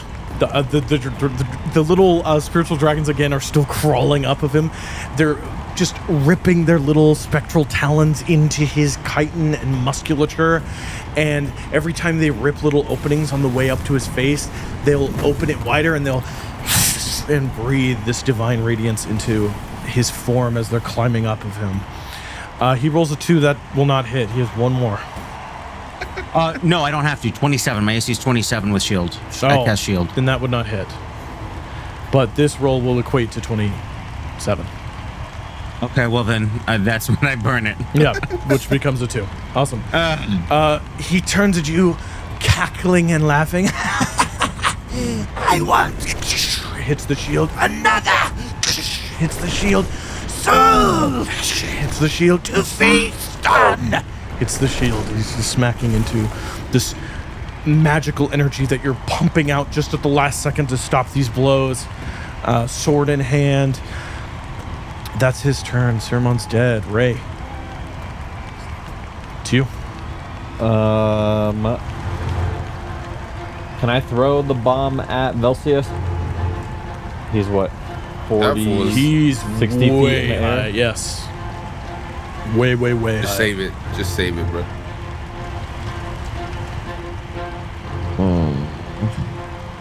Fine. I'm going to go towards the back of Hastur. And on me way,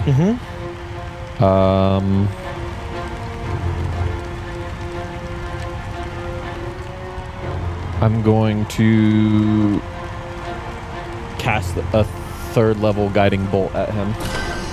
As you're running forward. Yeah. Awesome. Yeah. 13 plus dirty 20. Dirty 20 will definitely hit. Roll damage.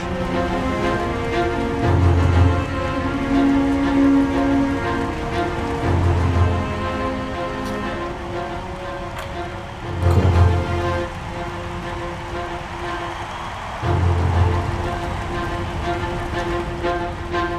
24 24. Is that radiant damage, that and then pre-doubled? doubled to 48. Damn. Yeah, so Cool. doubled to 48. I would say you run forward and you start casting the spell, and instead you go, "Hey, hurt him some more!" And all the little spirits are, and they just breathe this divine radiant light into all of the wounds that they've been opening. And with that much damage, a few of them have crawled on top of his horns and are now down. And you watch as they start clawing into some of the many eyes on his faceplate here, and just breathing divine light directly into his eyes. And you hear Hastur go, "Ah!" as he is burning. Cool. Okay. And then I will bonus action healing word Bazza. Okay. Thank you. Might be able to survive one hit. Who knows? 11 points of healing.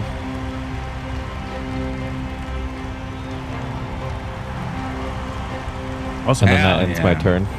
Awesome. Bazza, we're back to you. A bunch of attacks. Do I get flanking? Yes. That is a 19. 19. Should I roll all of them or go serial? Let's see hitting. 19 will hit. Okay. That is a 24. That is a 16. Nope. Natural 20. Natural 20. All right. Lit. Okay, so holy shit. A lot of math. Slashing damage. 7 points of slashing damage. Okay. Psychic damage. 9 points of psychic damage. Okay. 8 points of cold damage. Okay.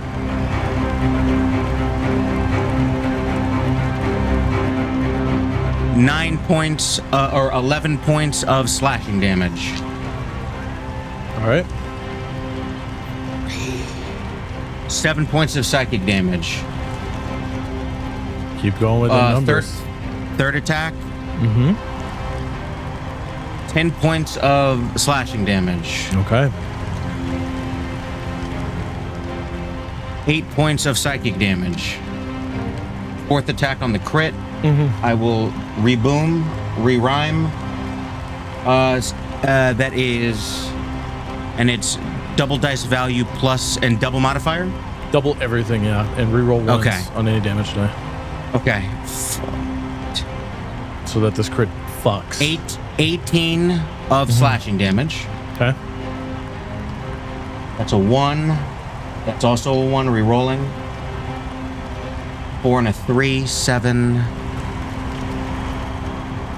11, 22 points of psychic damage. Okay. Oh my god. That's 2 7s. So 14, 28 28. points of cold damage. Awesome. Bazza der Shüler, how do you want to do this? I am going to, as I'm imbued with every magical effect that I absolutely can, attempt to, as I'm cutting into this man, excising Siromon's soul from the shadow. Putting away at everything that is not. Okay. As you begin to sashimi a demon, cutting flanks and chitinous armor that begins to spill off and slough off, and the smoke begins to billow out, and it begins to flood the entire floor of this arena up to your knees, begins to fill with the black smoke that is Hastur for all of you. Siromon's body completely disappearing under this layer of smoke, though Galliard, you still do feel him at your feet. And you hear, That's not how we die, Bazza. the armor and musculature will crumple and fall apart, almost like it was a machine being piloted by the spectral energy inside. As it does, the light, the yellow light of the eyes, will begin going out as Ray's spectral dragons are still breathing fire in. And then you see the spectral dragons start watching in the shadow, and they see as something begins moving through the shadow, and it moves towards Galliard and Siromon. And you see Ray's spectral dragons within the range of the spell try to follow it, breathing small little fireballs of divine light down onto it. As you're running past it as well, this battle map will disappear from importance, as we're going to go back to Theater of the Mind. As you're running, and you run to try to keep up, slashing at the smoke, hoping that some piece of Siromon's soul can be pulled out. You stop your blade just at the last moment, as the figure that you would have hit would have been Siromon himself, as the smoke begins to flood in like a tidal wave receding back into the ocean, but instead of consuming into Galliard and reforming as a glaive, it goes into Siromon's lifeless body and stays in there.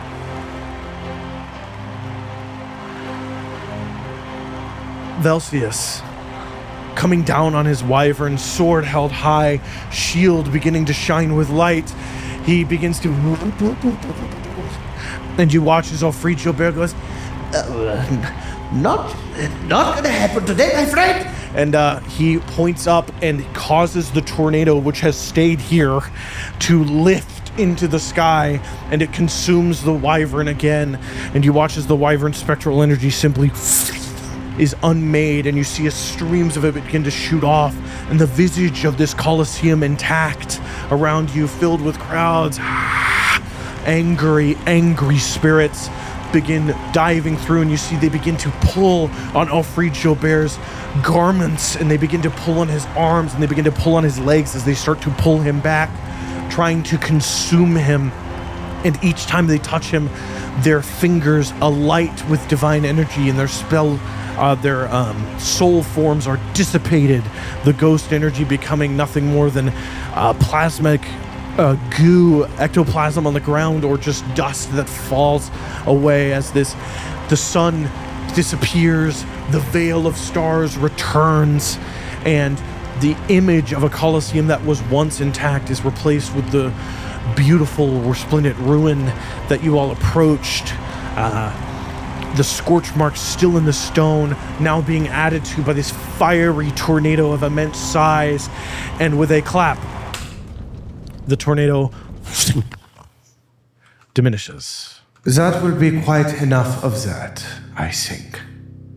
You hear from a figure standing on the ruin of his own statue, as standing there in brilliant blue robes laced with epaulets of silver, the streaks of sexy gray fox gray in his hair pulled back to the sides.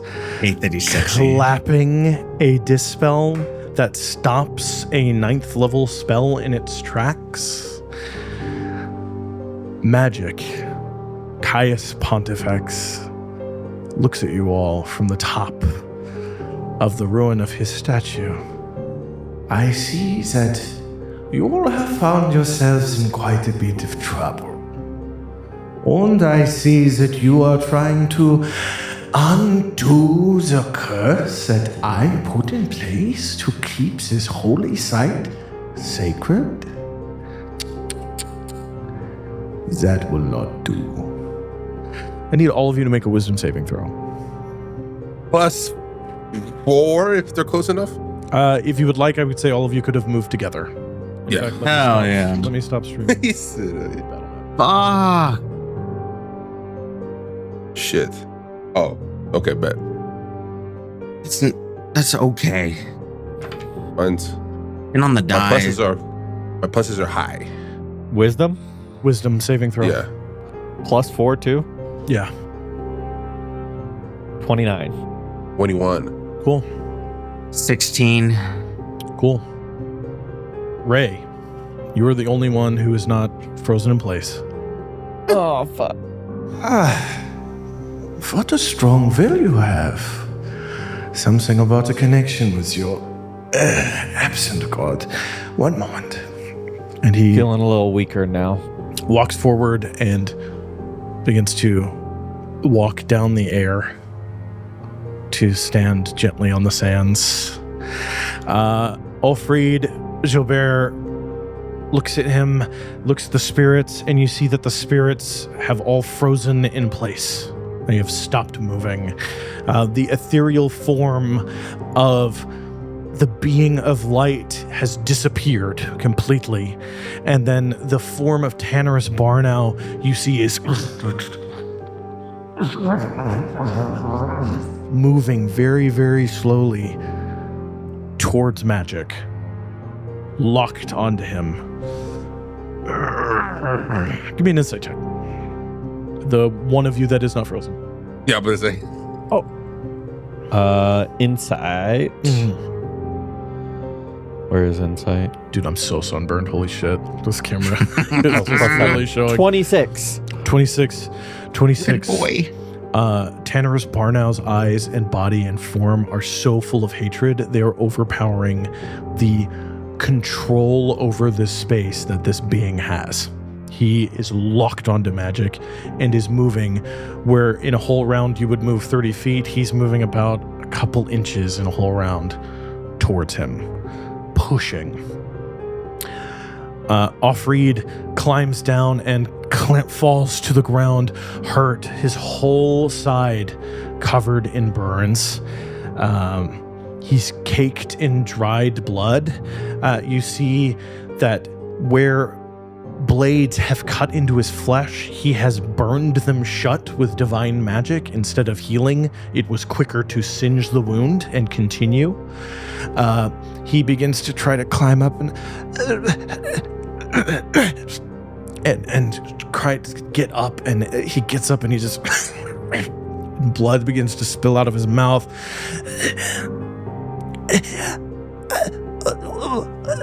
Oh shit.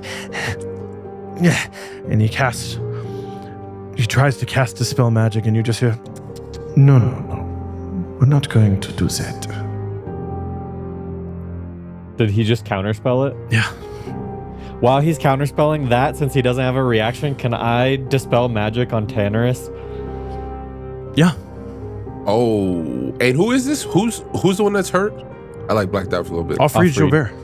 Jobert. Okay, that's who I thought it was. So I thought I was just tripping. Interesting. One of the 3 adjudicators. He's the only one that's here. Interesting. Way big. Big if true. No. Doesn't work. Okay. He just looks at you and goes, A good move. That's right. I am not here to destroy you. That would be too easy. I am simply here to retrieve something. Once then I will let you go. And I will provide you with a way to leave this island of death. Your friend there, and he points at Bazza, carries something that I would very much like to obtain. I hope you do not mind if I simply walk over and take it from him. I don't really feel like I could stop you. My one magic item. He walks across the sand. He stops in front of Galliard. You have the scent of... Oh, she will have so much fun with you. He walks past you. Being frozen, I can't speak or anything, right? No. Okay, lit up. This is some crazy shit. Will we at least hear this? Yeah, he's saying this out loud. So we have a week. We can hear You and are see. you but we're are just frozen. stunned. You're Okay, copy. He walks forward. He looks at the dying judicator and he goes, You know, there was once a time, maybe yesterday, that you would have been dangerous, but for now, we will see if you die on your own. Young man, Bazza de Shüler, you recently killed one of mine. And I told you that the game that we were going to play would be oh so much fun. But the game starts with this. and he reaches down and he's going to go for the pommel. I'm going to give you one saving throw to try to break the spell again, if you'd like. Wisdom.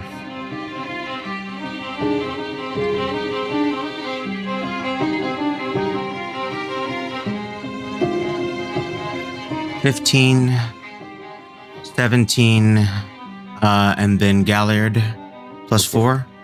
21. 21. Not enough. He holds the pommel in front of your hands, or in front of your eyes, sorry. The game is this. Find it and try to take it back from me. I will await you in the capital city of the kings. Yes. Excuse me. You don't happen to have maybe like 100 gold worth of diamond on you, do you? It's just this. Our friend, he died to that Glabra zoo and just wanted to be able to bring him back. Good luck for that. I didn't think so. Okay. Bazza. Bazza. He moves your frozen head to where you're just right in front of him. He gets an inch away from your nose to nose.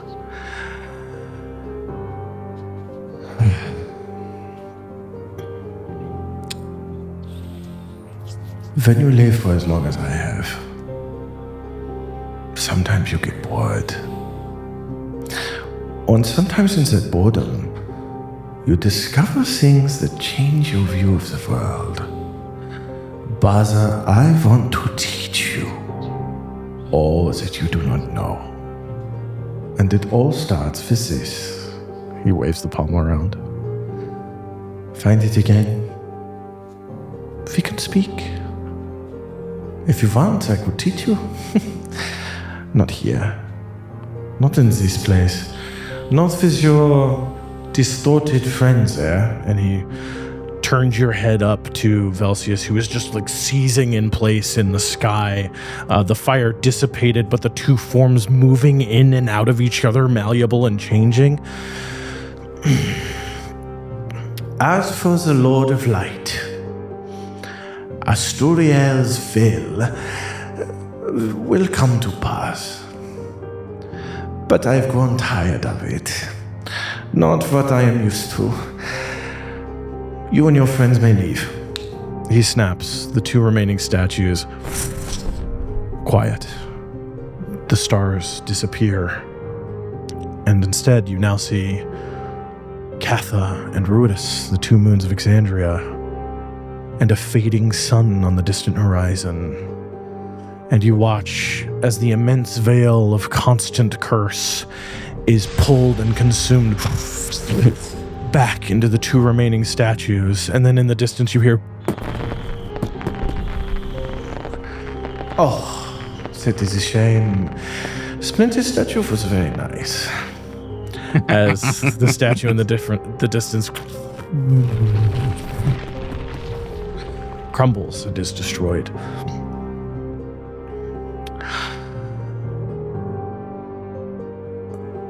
I look forward to when you are worth my time as an enemy. But right now, Bazza, And he puts a finger on your chest. you are worth my time as a student. Choose which path you want to take. And as for you and your friends, none of you seem to be dressed for mountains, so I think that is where I will leave you. He looks over at you, Ray. Are you going to resist, or you are going to come with me? I'll go with, but can I ask a question first? Only if you come over and touch their hands. Okay, I'll come over to them for the teleport spell, I'm assuming. Yeah.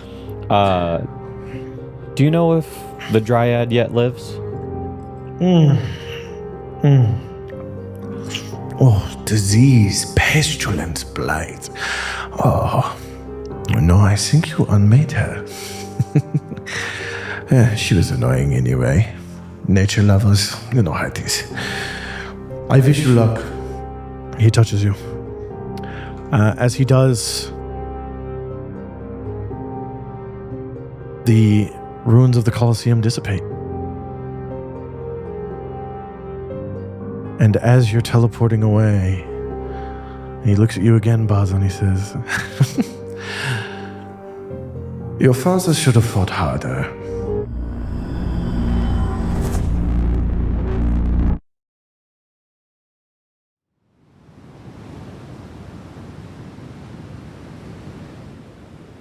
The flurries of powdered snow on the mountainside are blinding as the sun hits your eyes.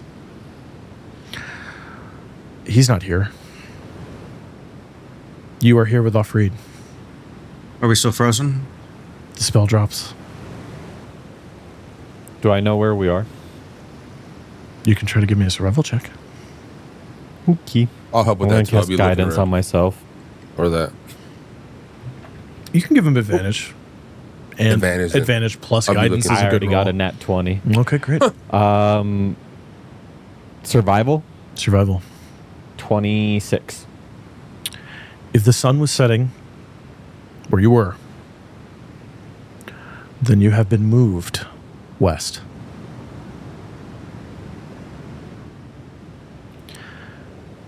Looking down, as you start gauging the horizon, seeing the crashing waves of water on the cliffs below you, the thing that draws you away from looking at this visage is Siromon's lifeless corpse on the ground in the snow. And an Offreed Gilbert who now falls unconscious. I'll cast the healing word on him.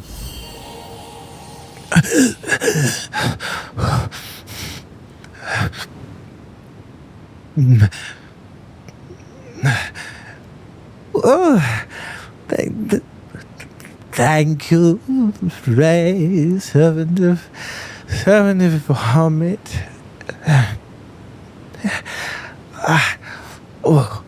He starts slinging his arm, which he had to have both free to cast some of the spells he needed. No.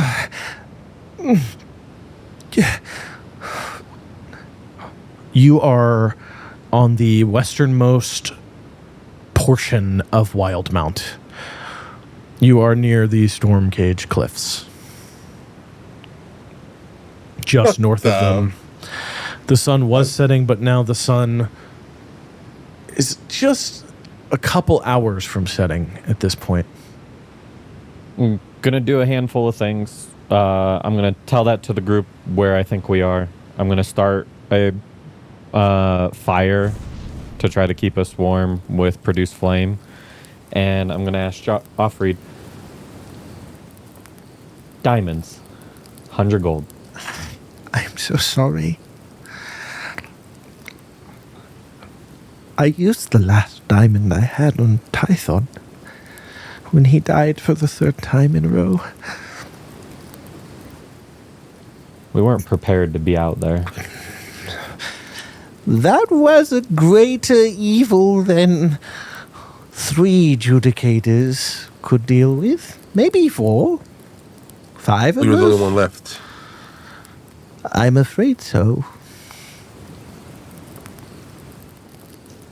Are you all right, young man? He looks at you, Bazza. You seem troubled. I'm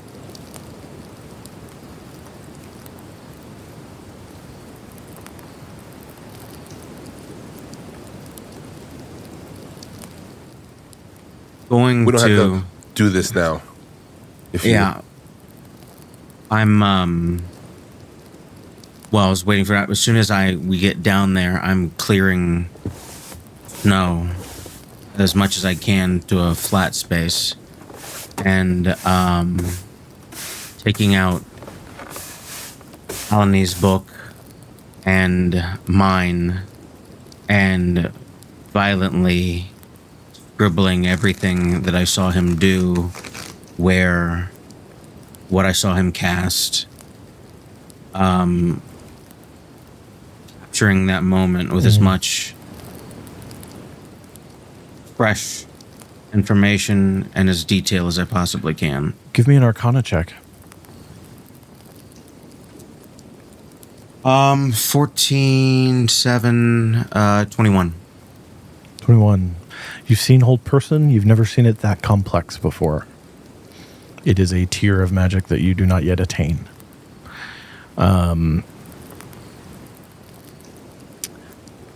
The curse controlling the veil.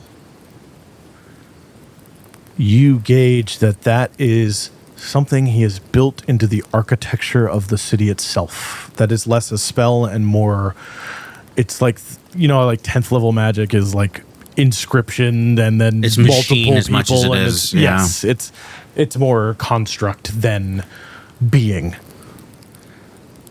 That would be something that if you had lived for over 1,000 years, you could do. But you have not. And as What I'm was- doing, No, go ahead. and all the time that I'm doing this, I'm stacking glyphs and motes and gem dust and everything on my roll, and I will start the casting of Sign of Stars Okay. as You I get start casting. our bearing home. You start casting Sign of Stars as Offreed hobbles up and he holds kind of a hand out towards Siromon's corpse and he goes,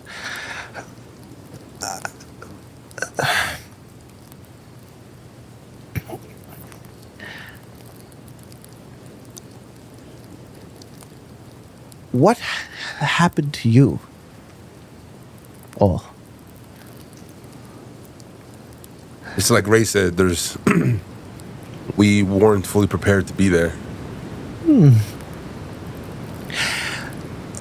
When we landed, a paladin with a Stormfather, when we landed, Typhon was immediately beset by the spirit of that dwarven fellow.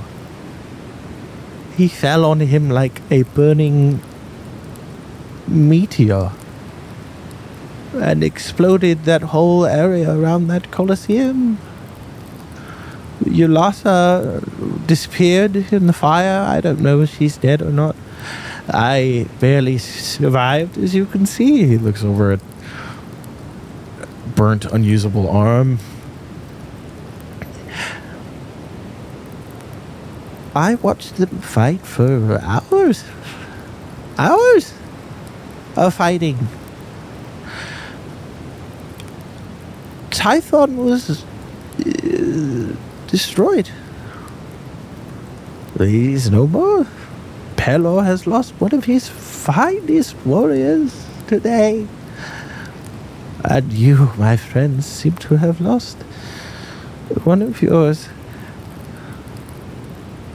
There is A bird. one thing that I do have, Ray. But it would be dangerous.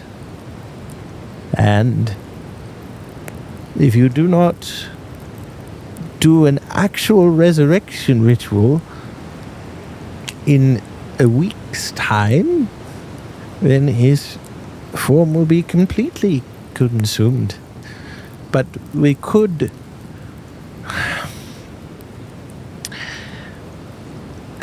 this pouch.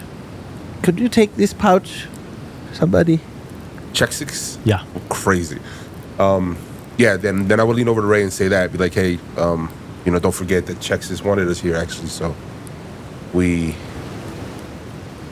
luck kind of gave us a free lift. There should be a village nearby called Tol Rot. I don't know where, but it's near the Stonecage cliffs. He might be able to help us or give us a place to stay. I'll just grunt as I'm continuing to cast it, but a grunt of affirmation. Ray, take this pouch. Yeah. Take this pouch off my belt, please. I grab the pouch and look inside. Inside, you see a finger bone. Feed it Hold out. to your friend and recite the words of resurrection, and it will force him to be up for some time. You said 7 Okay. days? Mm-hmm. And I'll if we start don't, that. what happens? He returns to this, but forever. I'll start the ritual. As you're doing that over my shoulder, don't forget about the demon that inhabits him. It is true. Demon. I'll be honest, he didn't come with a instruction manual, so I don't know how this all works. I expected to feed him and then him come back to me, but that wasn't the... A servant of the Storm Lord making deals with demons? How hurt is off you? Like, can I see he's easily hurt? He has 6 HP. That's what I gave back to him. So what I'm going to do is I'm going to walk forward, right? And I'm going to just say, listen, you won't understand this, and I don't expect you to understand this, and we could hash it out some other day. You can send whoever you want after me, this and that. But you were honest with us. You helped us. You saved not only their lives, but my life as well. So I will be honest with you, even though every inch of my being tells me not to, but I might as well, just so we can stop this whole facade. And I'm going to reach in and I'm going to pull out my medallion and just tell him. He casts Word of Recall and disappears. Okay, lit. What was that? Well, at least he was temporarily useful. I don't think that's going to be good for us later on. No, it's fine. It was going to... If I would have used my divine magic anyways on Hastur while we were fighting, he would have seen these secrets aren't going to come... These secrets were going to come out anyways. So... Wow, we have enemies of almost every major institution now. The entire... But we're supposed to be heroes, dog? Yeah. Who said that? What do you mean? Yes. The entirety of the Dundalian Empire. No, I'm saying he said we should be heroes. I said, No. who said It's that? like, it's just... Yeah. So we're supposed to be heroes, but... All right. He probably returned to Vasselheim. That looked like a spell that would return him back to a place that he had previously set up teleportation to. You do recall seeing some of the more advanced students of the Halls of Clericdom learning how to return if needed to. Well, Ray, you should be a little proud of me considering that I probably could have tried to kill him right then and there. But Could have. I've restrained myself from even attempting something stupid, right? I figured we could try to be honest or trust until we should, and then, Yeah, and look where that got him. He's dead with a demon inside him. That's crazy. Continue the spell. Wait, yeah, I don't know how this will turn out realistically either. Well, You start casting the ritual of Revivify? didn't he say to do resurrect or Yeah. whatever spell he said? Yeah. You said the rites of resurrection. Okay. Cool. As you start laying out the crystals and you start lighting the incense, occasionally the wind will and blow it out, and you go, "Ah, fuck, you have to relight it. But then you'll see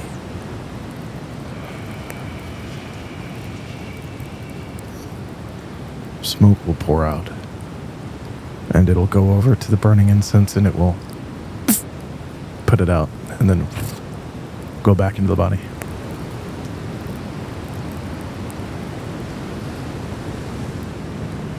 Might as well start moving.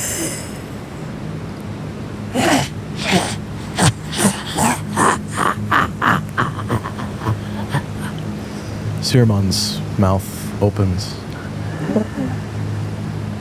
Naughty, Galliard. Trying to get out of our deal. Your friend is mine, or you are. You must choose. Body goes limp again. I drop my pen. I am confused. I'm confusion.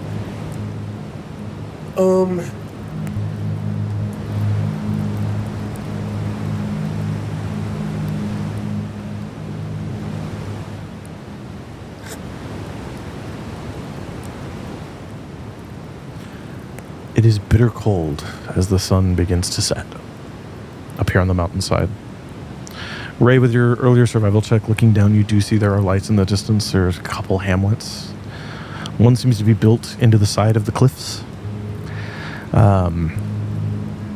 And then you see there's another one even further on, more inland, and all of this area is elevated. Even if you descend the mountainside, you are still high altitude. Think Chile or Argentina, like the high altitude towns.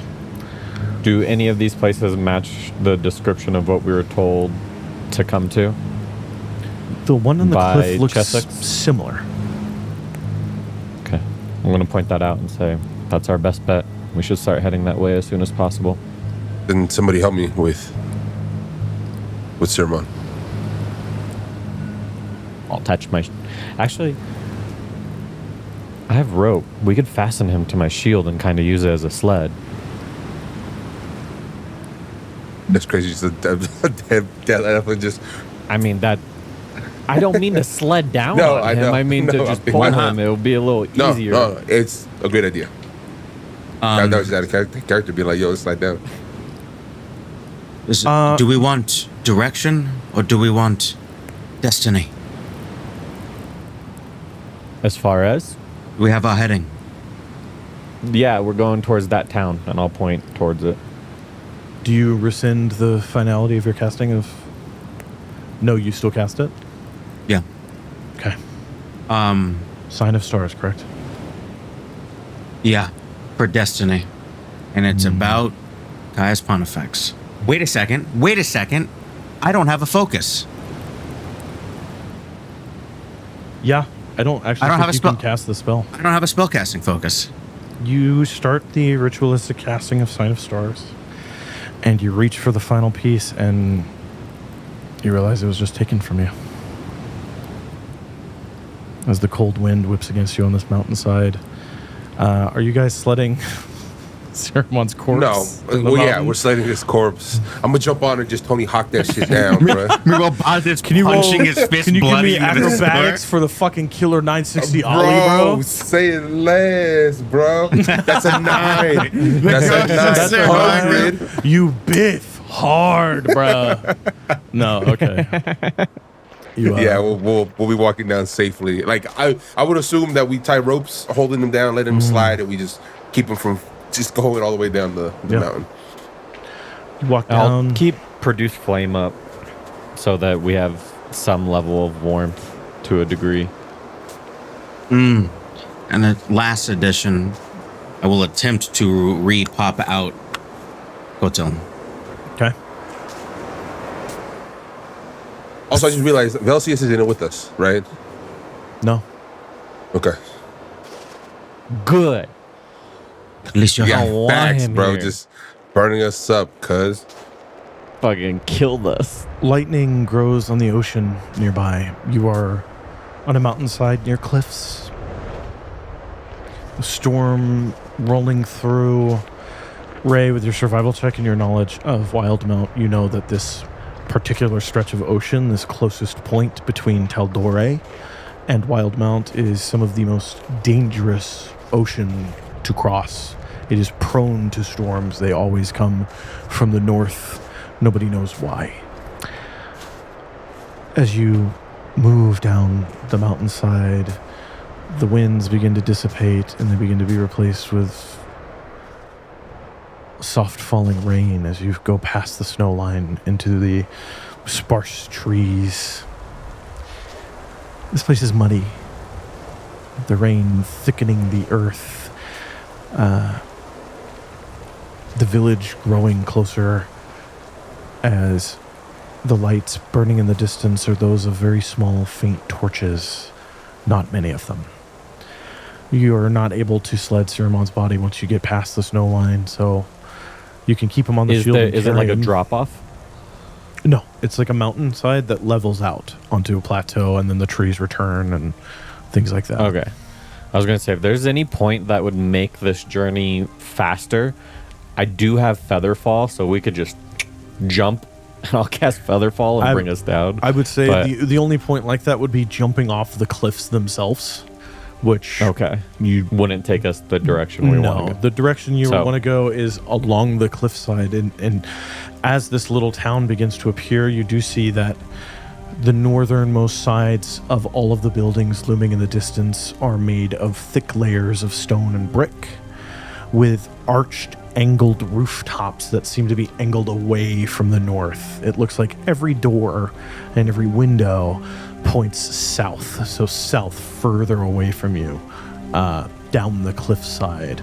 And as the storm, picks up as it's falling down from the north across the ocean and coming into this part of Wildmount, you probably gauge this is to break the storm against the homes so they don't fucking topple over. There are torches, there are lanterns, there's a single watchtower. It's rickety, it's made of timber. You do see there is a portly, tired, drunken fellow with sallowed eyes, a human man. He looks like he hasn't slept in days. Long, dirty brown hair, these huge bags under his eyes, sagging wrinkles. He has a flushed look to his face as he goes, and you watch him put down a bottle, and it's, holy fuck. Hope that wasn't expensive. Who are you? We were sent by Chexsix. We're looking for the Grey Wardens. The Grey Wardens? Oh, this isn't Tal'Dorei. He opens another bottle. You want some? I'm good. You have a sad look about you. It's been a rough day. Come with me. And he climbs down the rickety tower, and it with each step down, and the last step he and falls into the mud. This is what I deserve. He gets up. I'll help him up. Thank you. I'm Balthus. I am the town's only remaining guard. The rest are dead. Come on. And he turns. And where are we? You're in the town of Tol Rot. What's left of it. Perfect.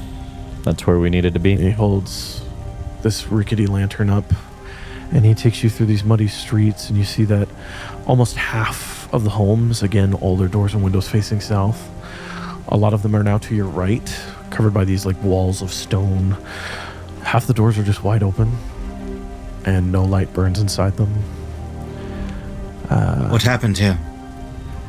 We've been under attack for a month. Maybe more. Your corpses are drained of blood. How'd you know that? Like we said, we were sent here by Chexsix. Chexsix, right. She's We- in the fortress. And he points over at a tavern. I'll seek you. Passive perceptions. Who's the highest passive? I think that's Ray, right? 14 passive. Oh, then it might be Bazza.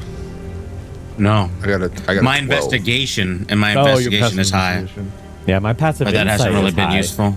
Oh, you're right. It's yeah. right. You're right. Ray, damn, rest in peace, bro. Ray. You do see, even through the wind and the rain, some of the open buildings, some of the wood of these like porchlets that are built in, and then the stone wraps around them. It's like all of it is covered from the weather. Some of the wood is a deeper, ruddier, irony brown compared to the rest, and it is old, dried blood. Mm-hmm. He takes you to a tavern. This tavern, it's shaped like triangularly, so it is 2 stories technically, but only the top third of the left-hand side of this inn is actually a second story, because the whole building has this swooping up shape. Again, as the storm begins to build in here, and he holds it up. He goes, "Oh, okay, it's time for us to get inside quickly. Hurry up." And you see there's a little sign, and it says the Storm's Rest. The door is unlocked. He opens it. Faint light begins to spill out, and going inside, dragging the corpse of a 400-plus pound Luxodon behind you, you see a wraparound bar on the left-hand side, built into the base of the stairs that lead up to the piddly, maybe 2 or 3 rooms that are on the second floor for people to actually stay in. And you see there are about 30 people in here, bedraggled, covered in wounds, bandages. You see broken swords and blunted maces that have been used repeatedly. And you see a lot of sallow, sunken, tired, sleepless faces. And you see, walking through there in a gray hooded cape with a prose to her step, jet black fur, piercing green eyes, multi-layered leather chest piece under the hooded cape, with the bow strapped at her back. You see Chexsix, the tabaxi woman that asked you over a month ago now to come and offer your aid when you had time for this region of Wildmill. And she turns and goes, It is good to... What happened to him? She rushes over quickly to Siromon's body. What? He stayed. Yeah. We been a all rough day somewhat for us. reduced. Oh, there was a temple here once. We could... I don't think you should stay here. Come with me. We will brave this storm. And she's going to move and try to pick up his feet. You think I'll Yeah, get the I'll heaviest help part. I'll Because I'm the help. strongest. Yeah. You're the strongest, but you go to lift Yeah. and Oh shit, I you're forgot I only got able one to... Yeah. arm. You're only able to lift. kind of like half carry, and Ray has to take over. We can get like a tusk apiece. And That's crazy. Just cut his tusk off. That's crazy. What are we, Yo, poachers? we can sell it, What bro. is this, the fucking black market of medicine? Yeah, my guy's dead. It's a crazy spell component, actually. If That's Yeah, insane. we That's need insane. ivory for some things. She leads you back outside into the insane weather, which is now beginning to buffet against your bodies heavily. You feel that if you were in this for an extended period of time, you'd be making exhaustion checks. It is Constitution saving throw weather, but you're in this town. You're able to pass in the shade of these armored buildings that can resist against the storm. She takes you near the edge of the cliff where you see a blowing in the wind, an elevator shaft, kind of like the wall from Game of Thrones, Yeah. that leads down the cliffside, and free hanging there, swinging and beating against the side of its outer railing, like wooden rails, is a elevator that is hitting with the wind against its brace, that leads down, and looking down hundreds of feet, maybe 400 feet straight down. Actually, no, it'd be way more than that. You're looking down, you realize, oh, this is a mountain.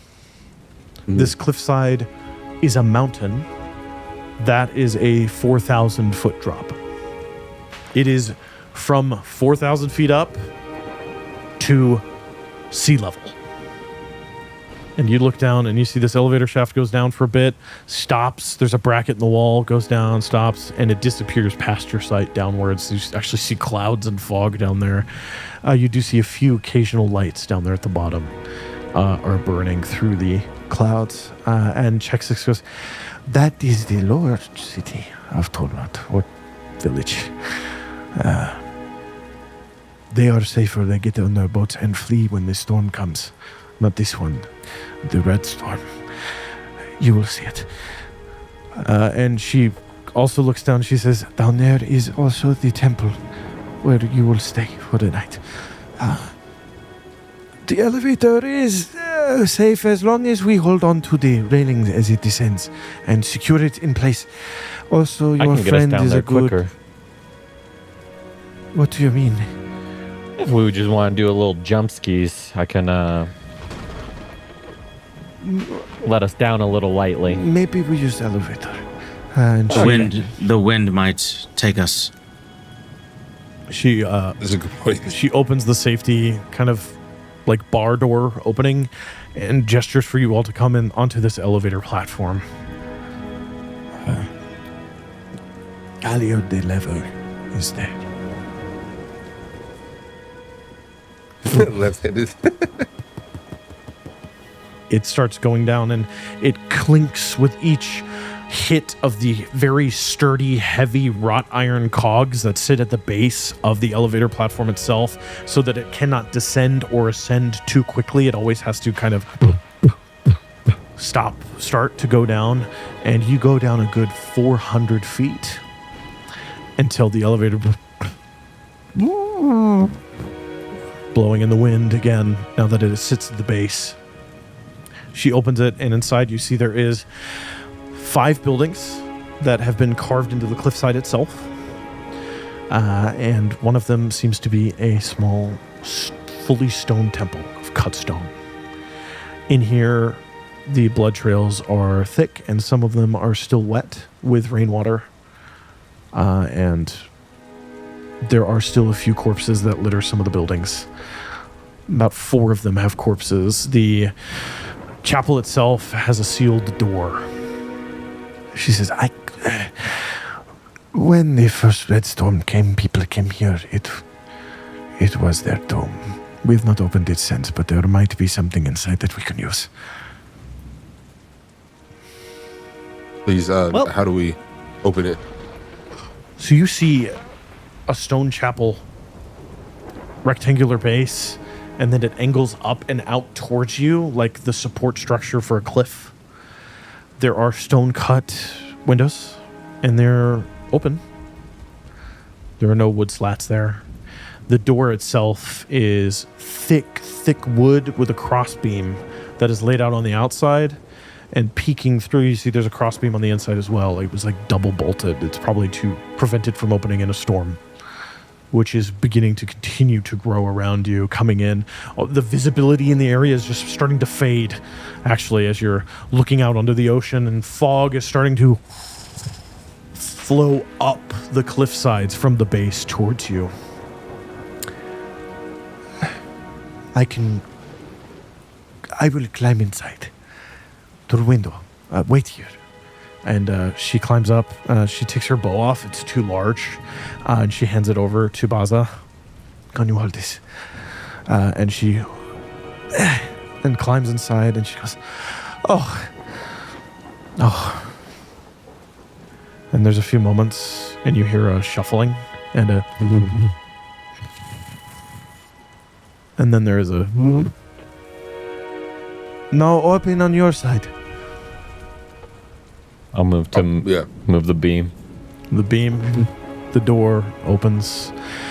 She's just moved about 6 bodies out of the way, piled against the door. If you would like to, you can give me medicine checks as you enter into the space. Sure. And as the storm begins to die down.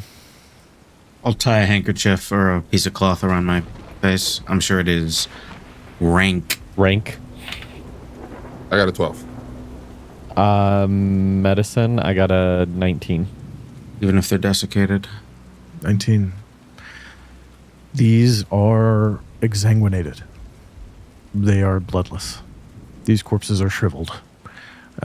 Shriveled to the point that draining would do, and then they've been left here for days and have begun to rot. What remains of their flesh is moldering. You see 3 children, a woman, and a priest of the Stormlord. And then what may have once been a portly man is now also rotting in there. Inside this temple to the Stormfather, the Stormlord. As you walk inside, there is everything in here is made of stone. It is cut from the cliffside itself. There are torch sconces. They are not lit. Ray, as a priest, you know fuel is often kept nearby. There is oil that you could light all of these quickly. Just wave your hair near them.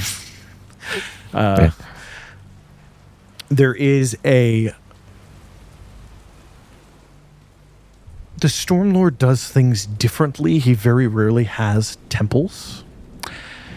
And when he does, it is more dedicated to the power of the storm being allowed to be a part of the ceremony. You do see there's dripping water in a part where moonlight spills down and into the chamber, because instead of where something like a tabernacle would be, or a place of judgment with Arathis the lawbearer, or for Bahamut, you know, the shield table where you make your offerings and you talk about the laws of the land and how to pursue them and protect the weak. Instead, there is a stone-cut semicircle, and in the center of it is a 6-foot diameter indent into the stone that moonlight is flowing down, water is flowing down, and you see that, the structure of the building, it juts out to the cliffside to let the storm in, but only here as an act of worship. You would allow yourself to take the brunt of the storm in prayer. There are also doors to the left and right that lead to back rooms. You're not sure how the Stormlord does things, but it's a temple. What are you guys doing? Yeah. I'm going to go look for the oil to start lighting the things in here and get it a little bit warmer. Cool. And probably see if there's a place where we could properly dispose of these bodies. Either like whether they have an area to prep for like burial grounds or whatever. Awesome. Give me an investigation check.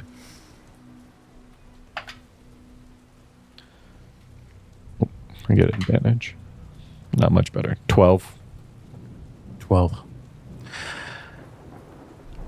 You're able to find the fuel easily, and one by one, you light the 4 sconces that are cut into the stone of the walls, giving this entire place a dim glow. Everything's bathed in dim light, and then there is bright light within 15 feet of each of the sconces. All of you can see. Chexsix helps you start moving the bodies, and as she sees you kind of looking around, she says, there is no graveyards here. They return the bodies to the cliffs. You give them to the sea, and the Stormlord and the Wild Mother take them to their final rest. Okay. But not here. Well, there is town below us. There are points in the cliff. It is another 200 feet down. We'll have to deal with that later. We'll just move these out of the way for now. yes. She'll help you move them. Could I have to cobble together a spellcasting focus? Yeah. So, I have some ideas, but I'm going to start looking around for the base of it. Okay. Do you want to give me your ideas as you roll an investigation check? Yeah. Well, let me say this before you do. Your passive investigation, the way light works, just because there's an opening, there's still an angle. Light doesn't just reflect down. You look up and you do see there's gemstone up there in the corner of this like tubed stone cut passageway that leads out to the cliff. And it is through that the light of the storm, the stars, the moons is reflecting down perfectly to fill this full circle, like worship prayer pit, storm taker, like hold. So you do see that with your passive investigation. You also see the 2 doorways would probably lead to rooms where supplies and things are found. Keep an eye up on those gemstones. This will end up, but I will definitely, just for the sake of safety, check the 2 rooms. Cool. Could you roll investigation for me? Yeah, I will take out and strike. I have no spells to do it. I will take out a torch and light that up. You can light it with one of the sconces already lit, yeah. 14. That is 21. 21. You find weapons and armor. Shields, swords, all blunted. Some of them still have blood on them. It is the Stormlord. The way he worships people worship him is different.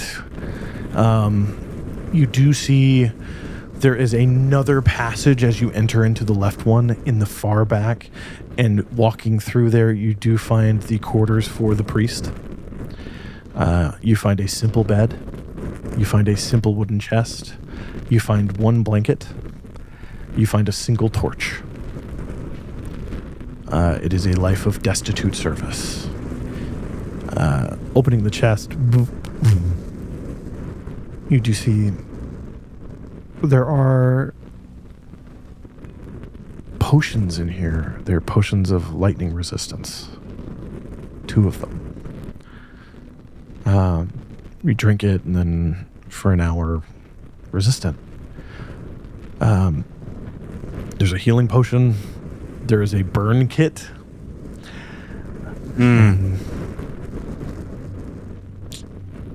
There's a symbol of the Stormlord. It is a strong fist emblazoned in bolts of lightning. And a book. Put it all back, and I will take the chest out. Yeah. You take the chest out into the chamber. Under the light of the opening for the storm, I will page through the book as I toss a... You don't need it, Galliard. I'll toss a potion of lightning resistance to you, Ray. Okay. Did you find anything? That is to be seen. There's a few few things left by holy keepers of this place. Lightning resistance, potion for healing in this book. I'll let you know. Okay.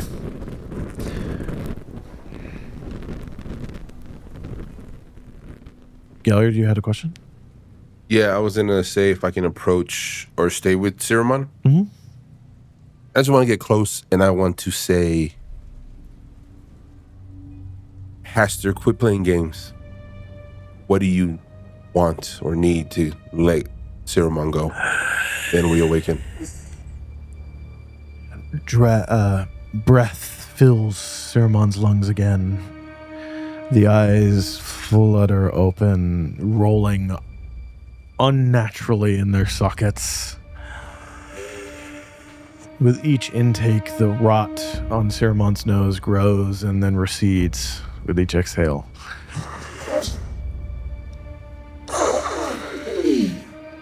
Got tired of you. You kept being defeated. I don't work with the weak. And this... The hand through the rigor mortis pulled up. Its form looked delicious. The soul inside so pure in purpose.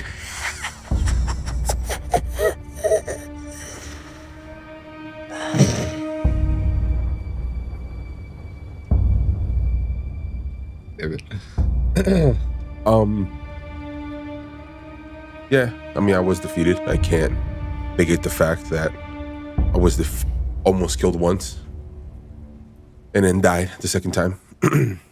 But, I mean, you called me weak, but, I mean, I was strong enough to tame you for a bit, yeah? So how weak am I?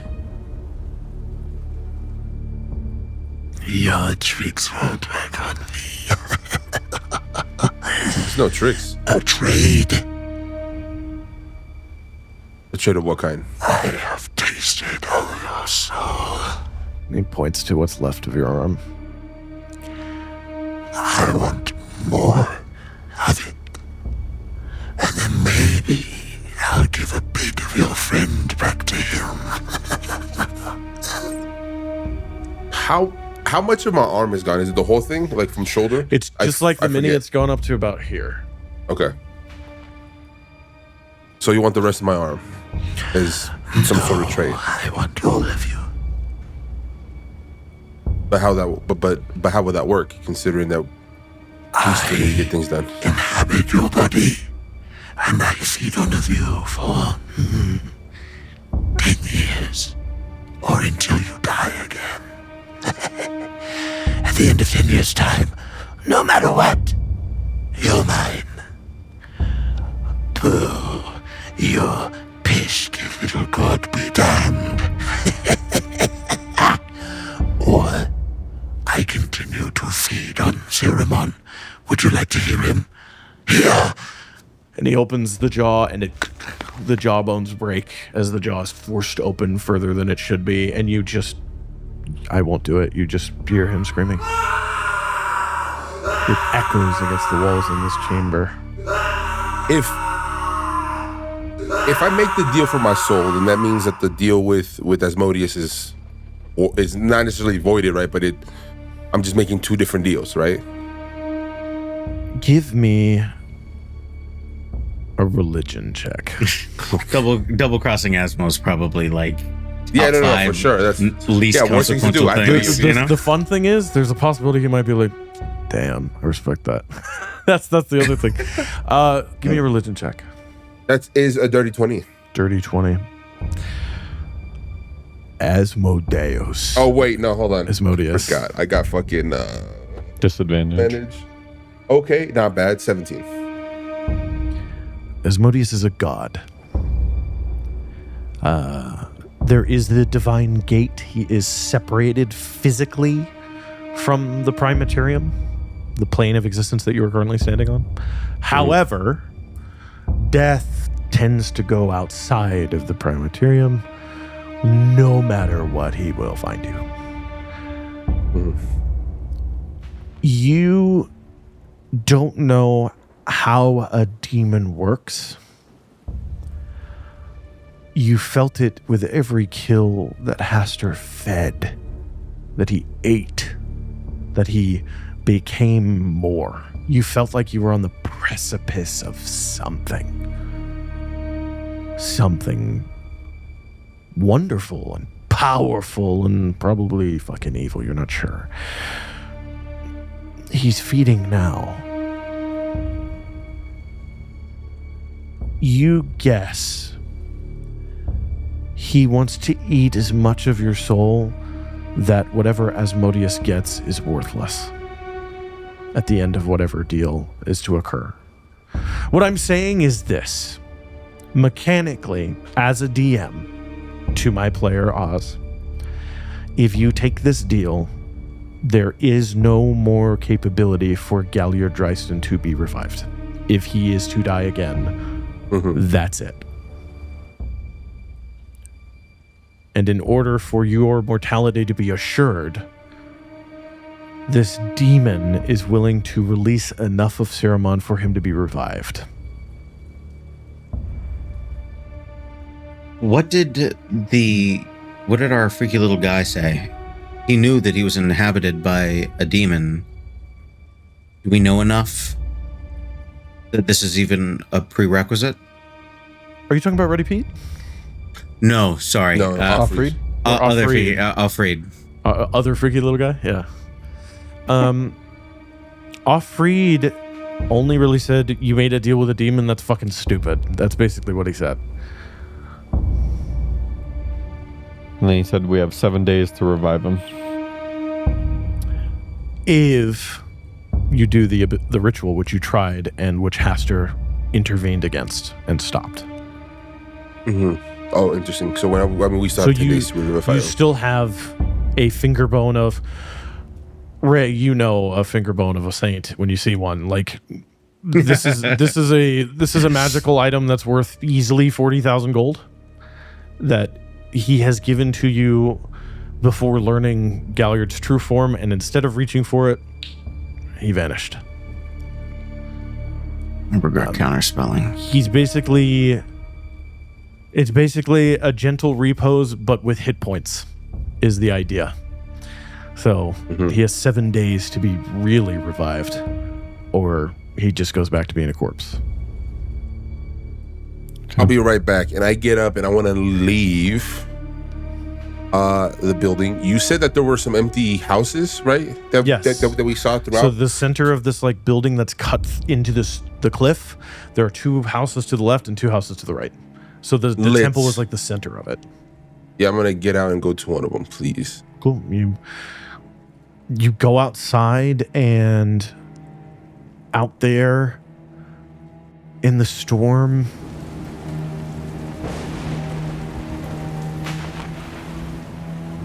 it's just picking up as you open the doors and head outside. To your left and to your right are the 2 houses. In front of you, it leads out back to the open cliffside, where wooden cross beams lead to another elevator that heads down, and the one you came down from that heads up. You can look out onto the ocean, but you couldn't see it because now the cloud wall is all that is past the wood of the outcropping in front of you. Yeah, then to just keep it safe, because I don't want to go too far if I get lost or something like that. I want to go to the closest one to my left. Yeah. Because that's the only head I got, bruh. Make it Looking left, subliminal. you see they're 2 stone-cut homes. They're square in shape.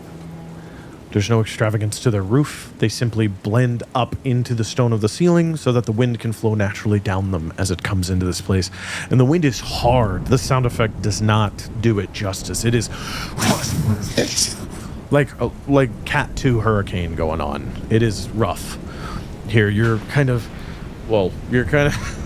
holding your arm up as the wind is pushing you as you head to this door. You touch the door to open it, and it opens hard into the chamber. Going inside, it's pitch black in there. Cool, I'm going to light it up anyway, so I'm going to shut the door. And Give me I a wanna strength check. Okay, oh shit, that's Yeah, athletics. Athletics? Mm-hmm. Say it less. 17, damn it. Wish that was a 17. Okay. You're able to close the door. It fights. The wind is that difficult to fight against. And then you see there's a just wrought iron cross, like mini cross beam that goes over and closes there for 3 inches, and that's what keeps the door shut. The whole time it is with each buffet of wind in this room. Sick. I want to grab my blade because I only got one arm. Yeah. I want to grab my sword, unsheath it, whatever, and I want to flip it, and I want to grab it by the blade and let it kind of like slide down, cutting me on the way. Okay. Take a point of damage. Yeah, go ahead. And then I want to call out for Atherna.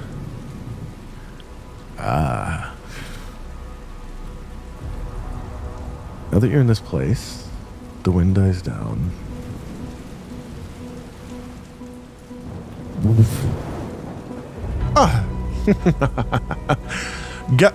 Oh my, Galliard. You have lost a fucking arm. I would say listen. Red flesh, curling horns, pure black eyes. There's a devil. You wanted me to. You all wanted me to have control. Yes. Hastur. Why? Yes. Why Hastur in particular? There are some things I can't really tell you. Boss's orders. So would you say that working with Hastur is part of our deal then? Making a deal for my soul with him is beneficial to you? Have that wretched demon of smoke and vengeance? Not in me right now. Oh, do tell. Where is he? Have you failed? He currently has my friend held hostage in his own body. Siromon. Oh, okay. I was hoping it'd be that servant of Bahamut. That would be lit.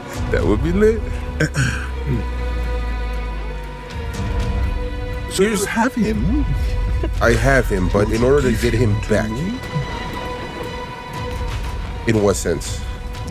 Bring your friend's body in here and I take it to the 9th Hell. Take his body to the 9th Hells. Yes, it is now the vessel. Is there a way to separate Hastur and his soul? Oh, yes, but why would I do that? Because in order for me to do anything that you all want me to do to succeed, to get the souls that you want, I need him by my side, just like everybody else has. Pleading for the life of your friend. Can you make a persuasion check? Yeah. Fuck with disadvantage. Lit. Yep. Okay, a nat 20 and a 14 for an 18. Lit. 18. He goes,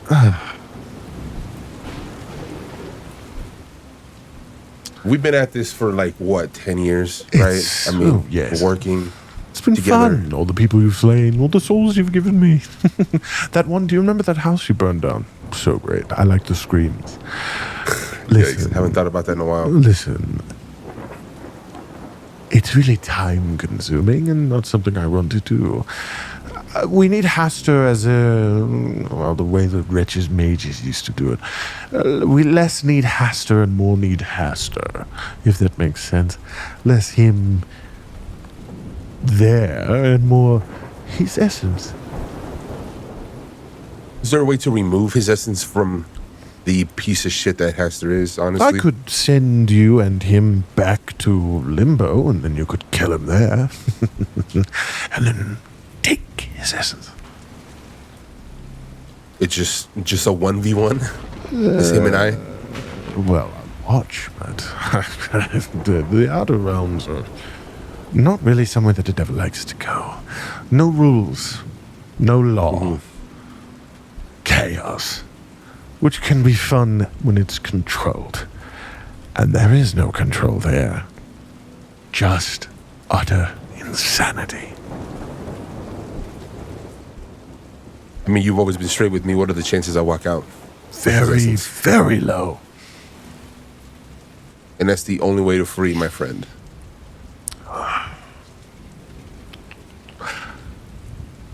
He offered me a deal to consume my soul for the next 10 years, which I would assume... Is that an amendment to a contract that I do here with my own eye? Oh! I'll be right back. Disappears. The rest of you, 15 minutes passes. Galliard's still gone. What are you guys doing in that temple? Still reading that book. Seeing if there's anything worthwhile in there. That book is a log of who won the worship sparring bouts amongst the followers of the Stormlord. And then it becomes a log as each person dies in the town, one by one. I'll keep the final winner, and I will keep the names of the dead. Okay. And then I will see if I can get a leg up to get into that channel to start prying off some gemstones. Okay. The final winner is, it says it is a half giant, a Goliath, named Tormund. Tormun.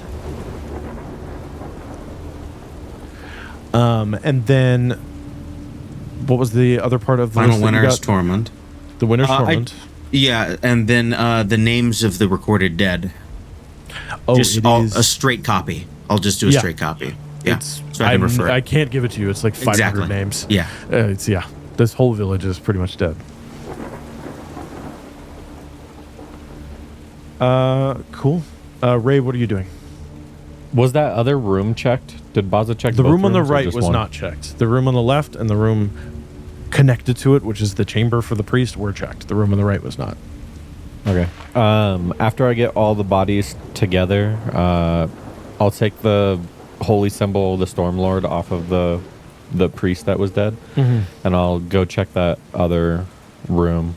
The room I'll on the throw right.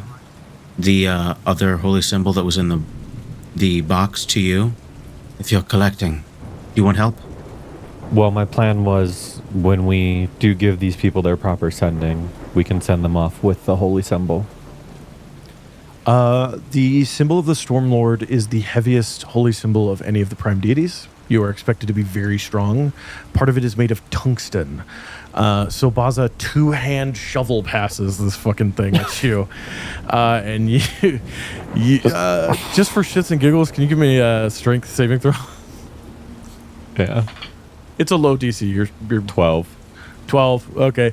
You kind of Oh, fuck. And like all of your fingers cramp together as you grab onto this thing and take it into what you recognize as a preparation chamber for corpses. There is a mortuary's table. There are 8 alcoves in the wall, and all of them are open, and you see there are 4 more bodies in them. Do you want help? Yeah. I'll check to see if there's anything that was like left as belongings to see like if there's any identifying stuff. Yeah. Or... Give me investigation. Okay. Oh, I should have kept that. It wasn't a real roll though. It was a nat 20.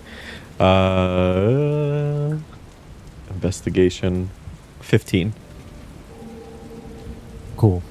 You see all the incense, all the oils, all the sanctified water that you would need. There is holy water in here. There's about 3 vials worth of holy water. I'll take the 3 vials. A vial is of good holy to water. coat a weapon with or be thrown. It is a usable thing in the game. There's also 4 corpses. 2 of them are headless. One of the headless ones is a half-orc. A Does half-orc it look like woman. the head was ripped off, cut off? Give me a medicine check. Question. Good question. D&D, roll dice. 21. 21? With the 21 ripped off. Not cut, not cleaved, ripped. Rip indeed. So it's a half-orc woman. She was insanely musculature. And then in the alcove just next to her is the body of a Goliath without a head. Is this Tormund? You don't see a nameplate anywhere. Okay. I'll give the incense over to Bazza for in case we need to use them for bringing our familiars back. Is it? And I'll keep the. Yeah. I mean, it's from a temple. I'm assuming it's high quality incense. It is. It's worship grade incense. It could be used as a spell component. Like a single use? Yes. Thank you. I would say it's about 3 or 4. It's 4 bushels worth, like small bushels. Yay Yeah, amount. it takes 10 gold worth for us to be able to bring a familiar back. Yeah. So, however, you just... Okay, then I would say each bushel's maybe 1 gold's worth. So you only get 4 gold worth of incense here. So not a single use. Okay. I apologize. All right. I'll give it to Custom. him regardless. It's still incense though. Yeah. I'll be like, I have some extra vials of holy water now in case we do end up needing them later on, because I already had one myself. But I'll start gathering all the bodies together again and like move them in the same area so that we can get ready to get rid of them the next day, send them off properly. Okay. I'll just give him advantage on everything that he's doing. I'll just help. Yeah, of course. You're no rolls needed. You're able to start moving Okay. bodies out. Bazza, you said you wanted to climb up into that little storm channel passage. Yeah, I just would need him, so... Well, Chexsix goes, I can boost you. Yes. Please. Okay. She'll boost you up there. You want to give me acrobatics? Yeah, you know what? I will Bladesong, so I get advantage. Okay. God, I did that. Yeah, okay. Hell yeah. Let me read it. I never do acrobatics, so... advantage, yeah. Okay, so 16. Okay. 16, you slip a little bit as the rain is still coming through and the sounds of the storm outside are echoing down this passage. It gets really loud the moment your head goes up into this passageway. But you're able to go up there, your shadow obfuscating the light that is spilling down. This stone is fascinating. It is a stone that will pull the light even through storm clouds. It is like a wayfarer stone, like a navigator stone. And it is now pushing this light down into this chamber. And you see rivets in the stone working of the passage that leads out to the storm. Can you give me a nature check? God, what's my nature? Oh, damn. I 10, think it's 4, an intel. 14. Yeah, it's not bad. 14. That's 4. Lightning normally dissipates against stone and leaves a single singe mark and is gone. What would lightning do if it hits the same place hundreds of times over decades? It would form these beautiful canyons of forking electricity that lead down to this stone. And it's now that there's a lightning dancing outside and your hair starts to stand up on end. What are you doing? Well, I don't need to be much of a scientist to know that I am short on time. So I will look up into the storm. Stormfather, I'm taking this as a gift. I'll just hold on to it and I'll just Cool. kind of crank my body down and just fall. Yeah. With the weight of your body, give me an athletics check. And Blaze lands on his shoulder, and then a little platinum light shines through him in guidance. 14, but with Blaze there, 18. Okay. Hell yeah. You can cast I it through your familiar. know. Okay. Yeah. So what's the roll? 18 with 18? yeah. It's mounted into a middle bracket, and then there's as the bracket begins to, and then at the same time, lightning dances through, bursts the bracket, and breaks the base that is holding this navigator stone, this like moonstone, in place, which shatters as you fall down, and you fall into the water that's about 2 feet deep, bitter, cold water. And looking down in the water, you see a perfect piece, about a foot long, of this crystal still glows with the electricity that just came through that passageway under the water. Bracing myself for the shocker that may or may not come, I don't hesitate. I grab it. I'll take a second. You pick it up. There is no discharge. There is no burn. There is no shock. As you have this moonstone crystal. Fire. Or I Galliard. We'll come back. Galliard,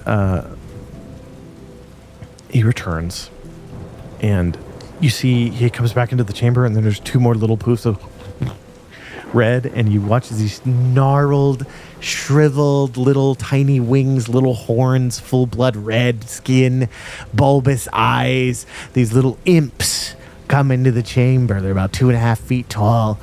They come in, they go, the books, Lord. and they bring forth these old tomes that are larger than they are, and they put them down on a dining table in this ruined remains of a home, and it slams down and it goes and the table cracks underneath. Be careful, it is a fine home. Galliard, are you taking up living here? No. Oh, shame. Chapter 273. He opens it, and the other imp tries to catch the book as it gets opened, and then it just gets and is like crushed under it. And he goes, "Stay there." Oh no! Here, yeah. Galliard, looking at the text, it's written in Infernal. I don't know if you can read Infernal. I do not know. It is finer than a pencil point. Each line that he's looking through of this text, of this legal treatise, like he went to law school in hell. And he starts scanning through, and he goes, chapter 274, subsection 17, A 12151-4. The modification of a treaty made on behalf of a divine by a devil with a mortal subject being interfered with by a demon of chaos of the outer planes. I could shunt both of you onto a demiplane and force you to fight to the death, which would avoid limbo.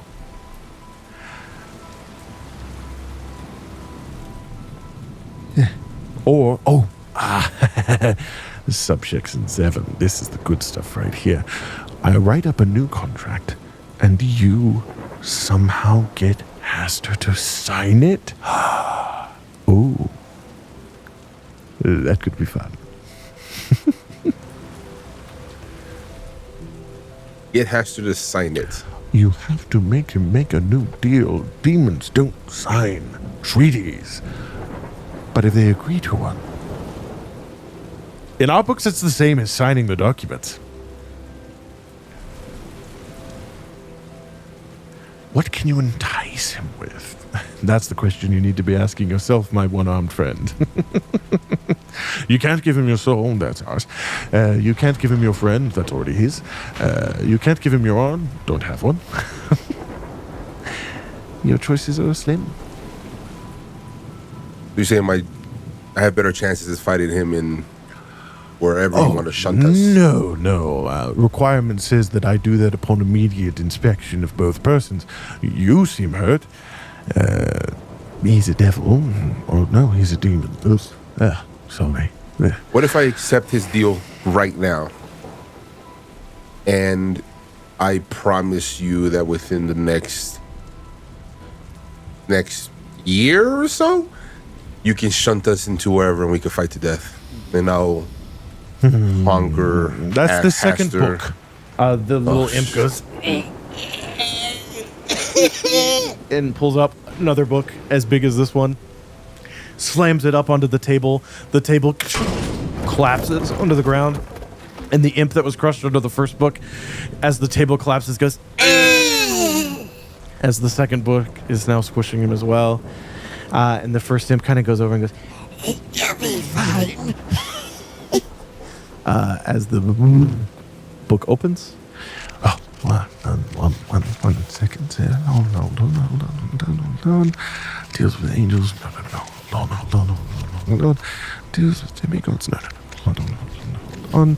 Deals with mortals that have risen to such greatness that they have essentially become dragons. No. Here! To supersede a deal made with the Lord of the Nine Hells is the assurance of immediate and total destruction. I have to kill you and all your friends. Okay. So, have Hastur sign a new deal, That which would will be this the deal. most, if I should say as a devil, interesting idea.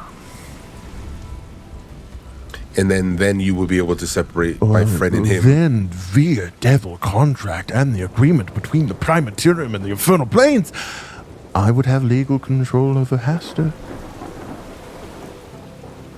And what would that look like for me? I could pull him out of your friend like that. You understand, a devil deal is more like writing a deal with the ways of the universe itself. Or something like that, I'm not sure.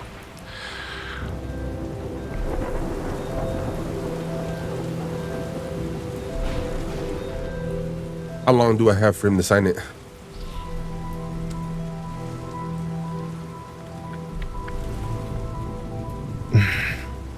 That's another chapter in the first book. He closes the second book, shuts it over with one hand. You hear the little imp go as breath goes back into its devilish lungs. And then he opens more pages, each page getting heavier on that poor imp again, who is just being squeezed under the weight of this book. Chapter 245,672. Subsection epsilon. Interesting. I can give you 1 week per soul.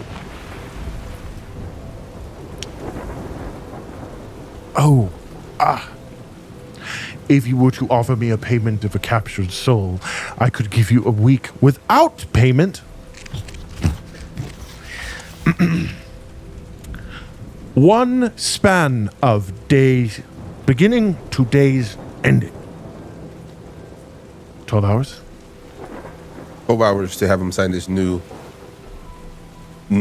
contract. Yes. Now, okay. And that would look like you taking him out, taking control of Hastur. Will you separate him in his essence, or are you still looking to just keep Hastur? Hastur. I think he's become too much of a problem. Unless you really want to keep him. I But then would like you to have keep to watch his. I would like to keep his essence, whatever that looks like. Damn, dog. No, You want to that's- keep the legendary magical weapon, is what I'm hearing. potentially yes. Out of character, it would be sick to get the blade back. You feel me? Yes. Oh, an arm for an arm. You know what I'm And saying? yeah. Listen, you can keep my arm. Just give me this cool blade to just You have the arm come know- out of. I don't know. I could add. There is a medical clause to our contract. It's the second book. He brings the second book back, puts it down, opens I'm gonna it. take a seat somewhere at this point. I would assume you've already been sitting. Okay, bet. I'm just like, yo, The it's taking poor forever. imp that's been just squeegeed out of air just because there's not enough air to make noise anymore as the second book opens. Right here, medical clauses.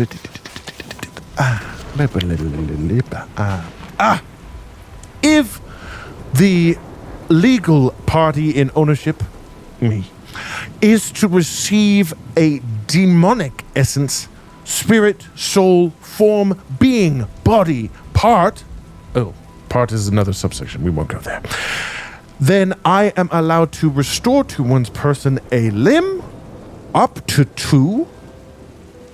And if an item of superior magical essence was used, I am allowed to give them something that is at least somewhat as good. See subs. Oh, fuck.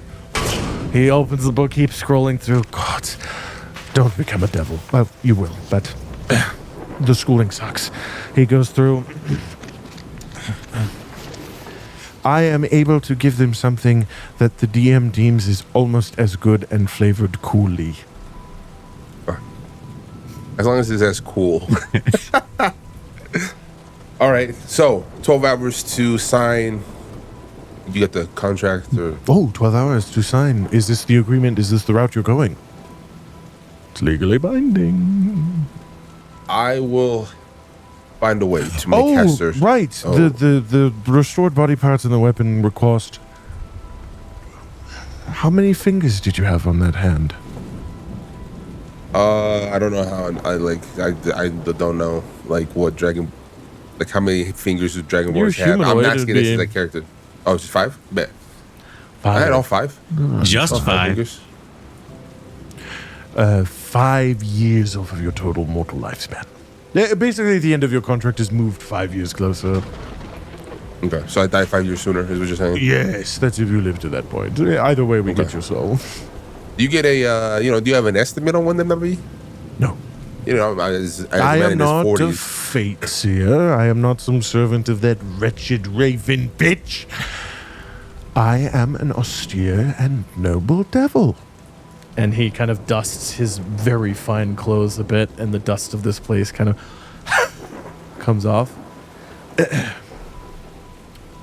Okay, so just to rephrase, get Hastur to sign this document. You will Yes. separate him from Siromon. Yes. Give Siromon his body back. I take right? to the 9 You- hells. Your friend's soul could return to the body. It would just be an empty vessel at that point. You, Correct. giving into me, Hastur, are restored an arm. And I'll find a weapon in the potentially as armory cool for weapon. you. Yeah, something that's cool. Yes. Preferably a glaive. You feel me? Preferably And- glaive. And We the don't 5 want a years. sword. We've got this really cool. It's a glaive. We'll get you a No, glaive. I made a whole gimmick with the glaive at You're this right. point. Yeah, I'm It's 40 fine. years It's in. part of your image, which is also Commission a subset of the character. clause. Yeah. You do have image requirements. If you go out of them, there are bad things that will happen. Family Yes, and members. get more artwork. So what we can do is, okay, cool. Then where's the contract? Wonderful. I will have to write Then it let's up. agree. However, we can have a temporary contract agreement. I think. Hold on. He closes the book, shoves it to the side, goes over, opens. As the book lifts off, the poor little imp does not breathe anymore. It just poofs into smoke as it has died on this plane and returns back to the hells. And the other imp just kind of looks up and goes, and just kind of shakes his whole body in laughter. Right here, temporary agreement. Yes. Cool. I will need a piece of your tongue. Not enough to impede speech, but enough to hurt. Open. He pulls it, takes the very tip off. How many hit points is that? You take 2 hit points of damage. Damn. Not 2 hit point tongue. And he goes, and just touching it, it like singes it. And he squeegees it down until it turns to ash and it falls. And then he goes, thumb, takes your thumb, opens it. Sorry, not asking. I own you. Spills some drops down onto the ash. It turns into essentially wax. And then he says, stamp that with your spirit.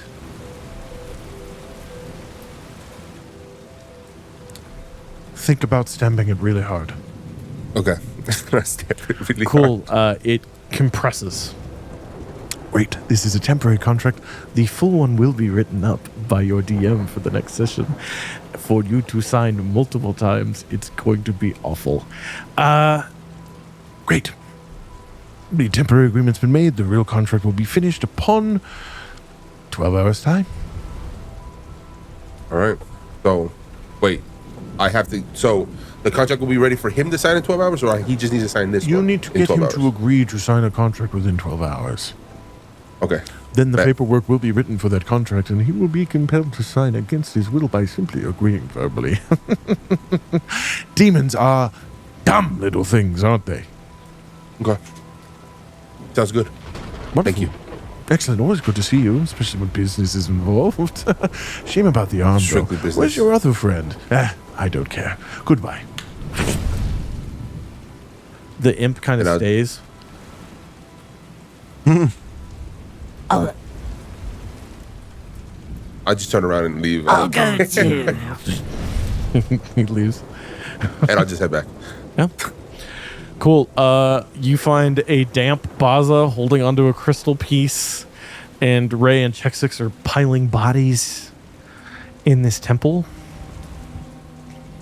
as you enter the room.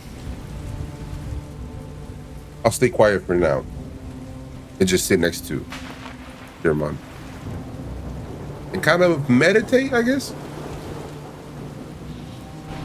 Okay. What's up? What's up with y'all? Yeah, Us? everybody. Are What's we going on? meeting together now? I'll listen. So we're down here in the Temple of the Stormlord. What's our next plan? We got to figure out how to get Siromon back and deal with whatever ripped the head off of those bodies over there, by the way. Pretty strong to rip off the head of a half-orc and Goliath. Is this what you were worried about? And I'm going to turn to Chexsix? Chexsix. Chexsix. Okay. Yes, the red storm comes and then people die. Is it an actual storm? It is a storm, yes. And it rains. Does that sound vaguely familiar? Give me a history check. I keep forgetting I'm disadvantaged. I said 9. Nope.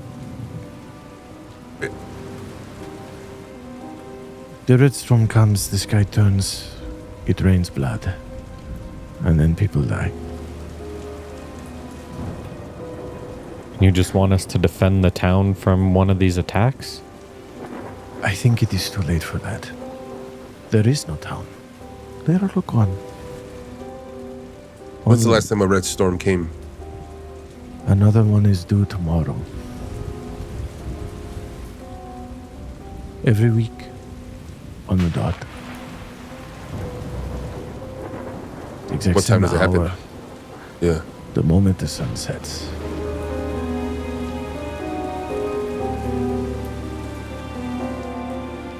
I got a lot of shit to do in 12 hours. We took a bit of a beating, and I am without, well, everything that I know how to do. So, outside of swinging around a stupid piece of steel, I need time. What about your friend?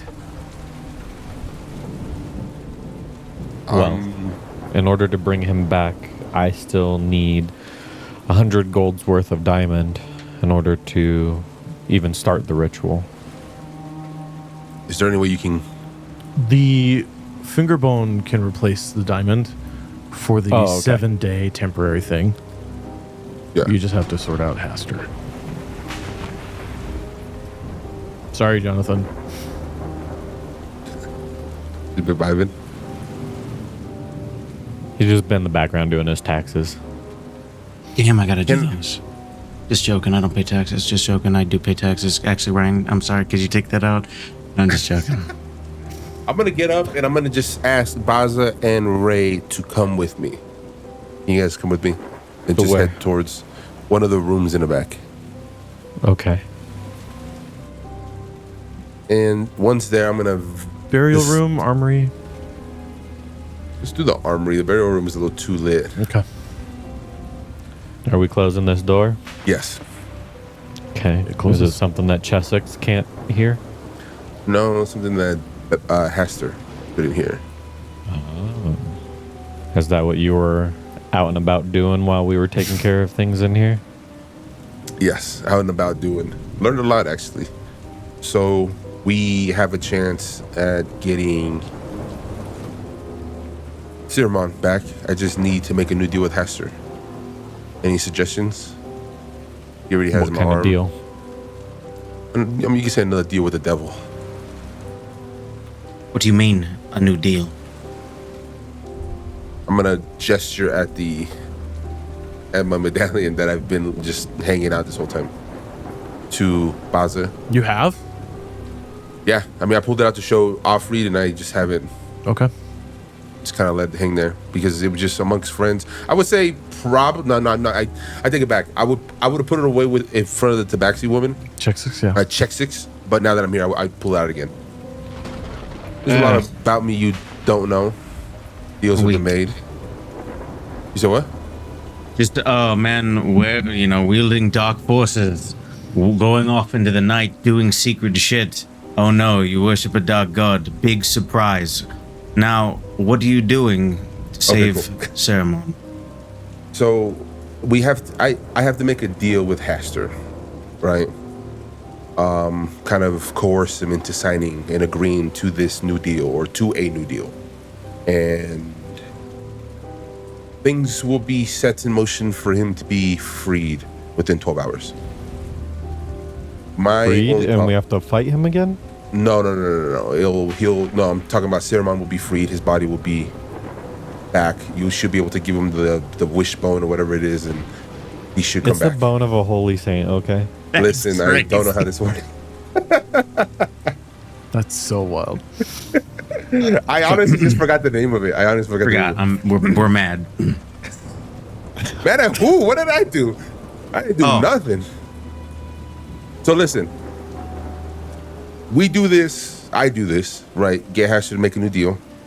We free Siromon. I potentially get an arm back as a whole thing. You guys, I'll explain on the next road trip. It doesn't matter. But I have, he has to agree to this deal in 12 hours. So you have to make a deal that he's willing to sign. Like you're giving him something, and then how does that get him out of Siromon's body? It's this whole deal. The deal of the devil is gonna just shunt him out. I'm gonna abbreviate it like the worst way possible to like keep it vague. Yes. Right. All you need to know is that Siromon will be saved. We'll be able to resurrect them. No issues. Hastur won't be a problem anymore. I just need to come up with an idea for this new deal. The last time you But made a... Does he know that this is going to happen to him? No. Do you care about Hastur's feelings and how he feels about this new deal? No, I'm just saying because he makes deals himself as a demon. So Correct. if he does, then he would have he to should agree know to- that it's going to be something bad for him. And the last That's the time thing, that though. you made a deal with a demon, it resulted in Siromon's death. So perhaps we... Sure, we could have just left him.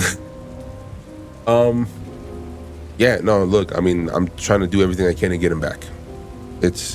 I understand that it's my fault that we were put in that position, in that situation.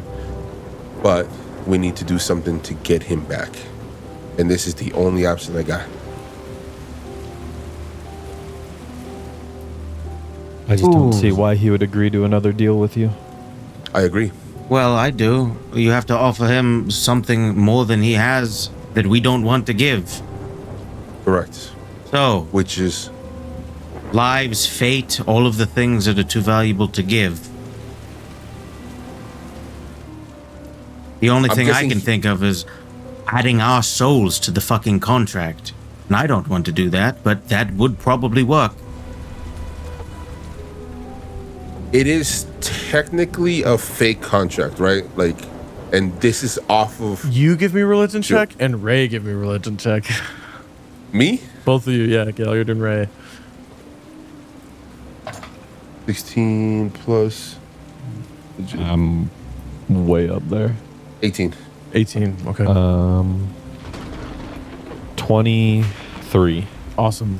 Galliard, for you, there is no such thing as a fake contract to a devil. Every contract is completely binding to death and beyond. This is real. You have a temporary agreement that will equate to the contract. That's what you just signed. And that's So whatever he chooses to give up, he actually gives up, and Hastur gets taken away? whatever he chooses to give up is offered on the plate, and then the contract would supersede that with whatever is in the contract. Oh, okay. You have a temporary agreement. The exact terms to the new contract are still being written right now in the 7th level of the Hells, I believe, is where our boy lives. I guess I'm a little confused myself, I'm gonna be honest. So, us making this contract, having Hastur signed, Yes. is it going to be the same contract that Atherna makes?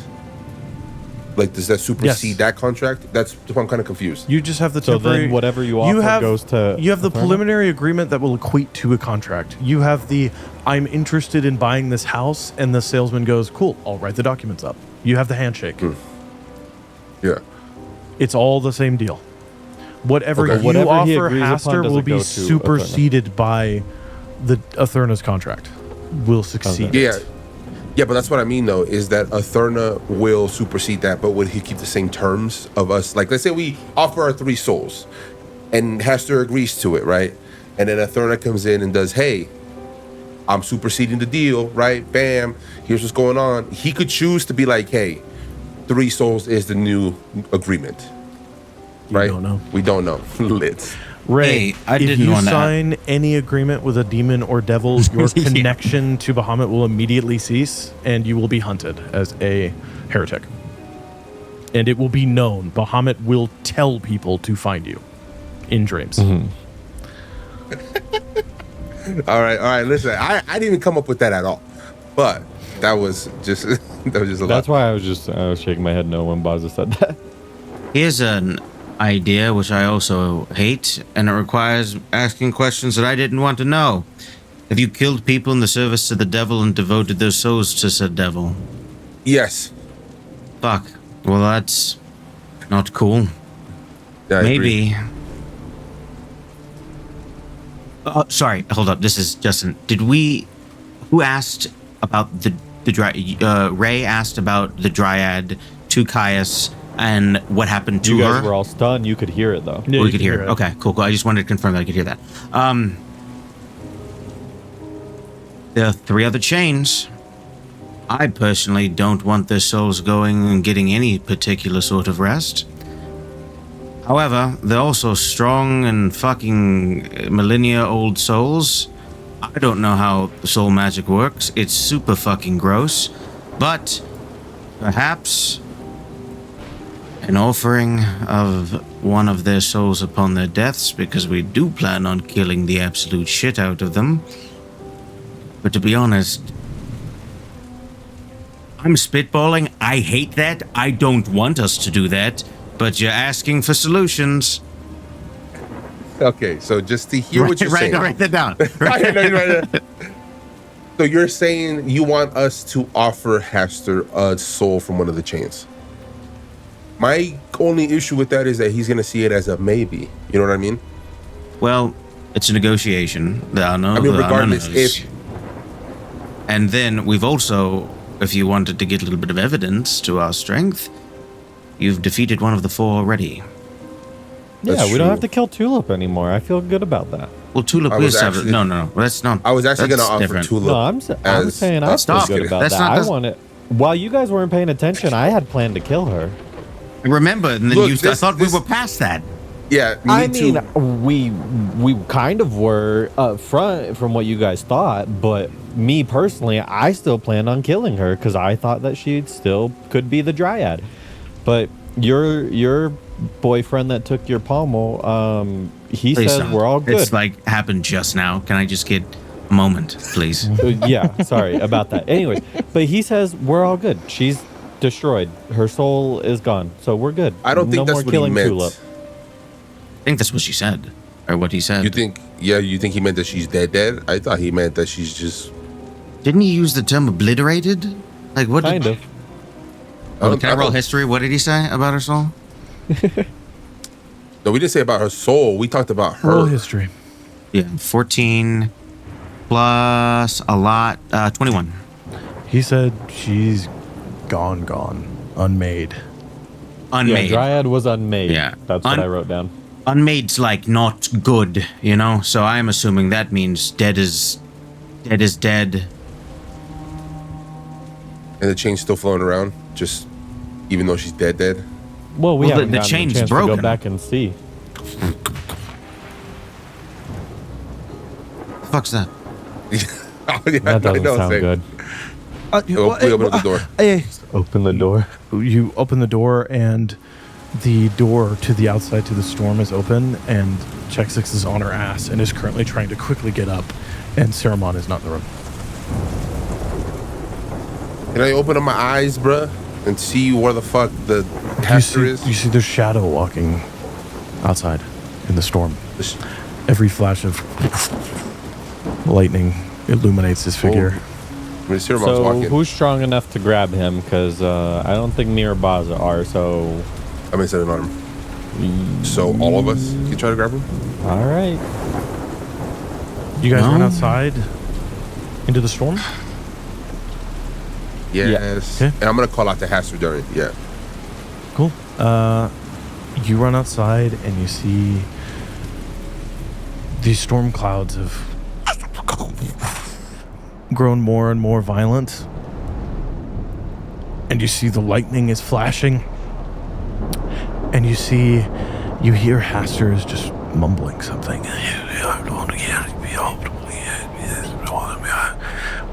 You can, if you want, try to make a perception check with disadvantage before you try to grab him. If you want to try to listen to what he's saying. Yeah. Sure. Do it. Oh, 15, 17. 17, okay. That's a nat one on me. Okay. Mine was 15. 17, you hear, beautiful,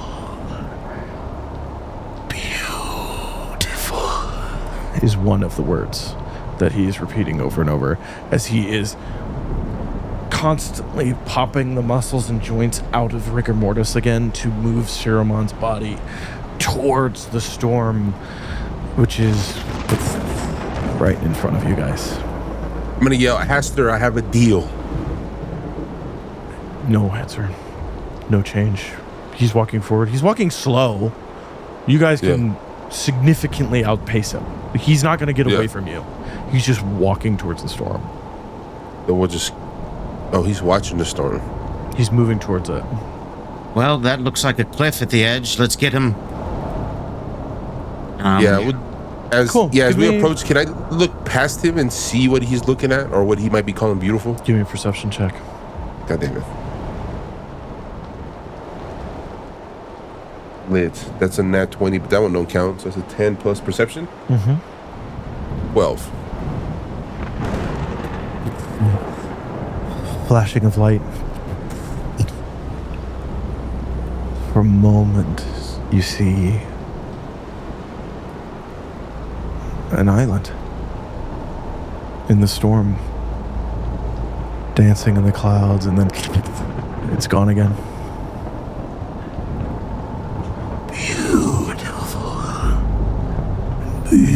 Beautiful. You guys don't have to make athletics checks. You're able to just stop Siromon's body. Is he the only one who saw it? Gallon? Yeah. Yeah, I mean, I'll say it. I mean, I'll Okay. tell you guys. Like, there's an island. We should probably ask Chexsix if she even knows what that was. Well, Yo. let's get him back. She's Yeah, we like in the pulled him door. aside. She's like, "Were you able to get him?" Like the wind is blowing and it's so loud. Yeah, we're gonna take him in. Cool. You Can bring we him. bar the door this time on the inside? Yeah. Never thought we'd have to tie up a corpse, but that's probably smart while we're at it. He's not a corpse. His soul's still in there. It's As you're walking inside, the sky, the light changes.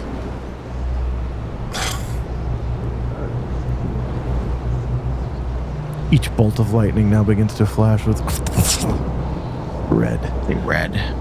yeah. I know. Chexsix goes, I thought you said tomorrow. "That's never happened." Damn. As you start bringing the body inside,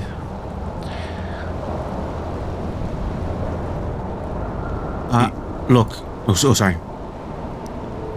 I'm just saying, you start to hear very distant screaming from above you, carried on the wind down the cliffside.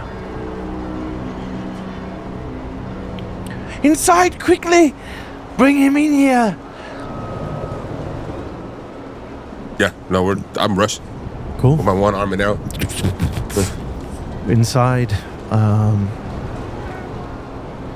as you... Are you tying him up? Are you tying Siromon up? Yeah. If Probably they- time yeah, up and I then time am, on something. for yeah. sure. And I'm barring the door again. Awesome. I'm looking through one of the windows. Well, as you're looking through the window, Siromon's hand tries to reach up, but is like tied up and gently grips part of the cloth Galliard of your dwarven armor, part of the cloth underlayer, so it doesn't fucking chew up your scales.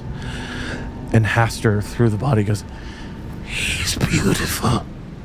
The one who's coming in the storm. I hope I get to feast on him too. and you look out, and there's a flash of lightning, and then there are two figures on the cliffside. Outside, you see them only silhouetted, looking around, scanning.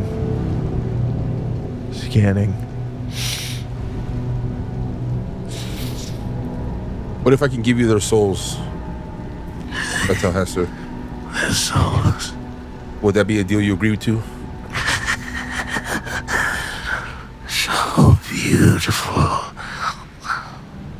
You could taste that beauty. I taste it in the air. Yes. Gladly. Let me consume them like I've consumed you. And that's the deal we'll agree to. Let go, Siromon, and come back.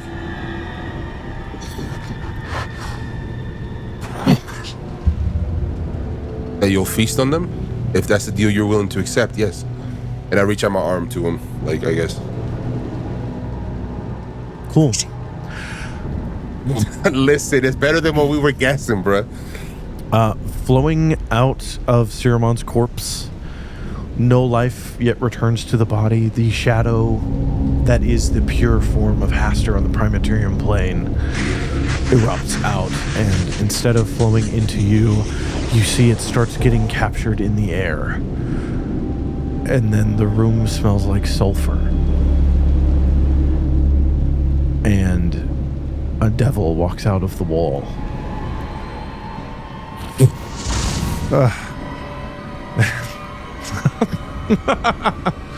Who would have thought that you were so good at making deals?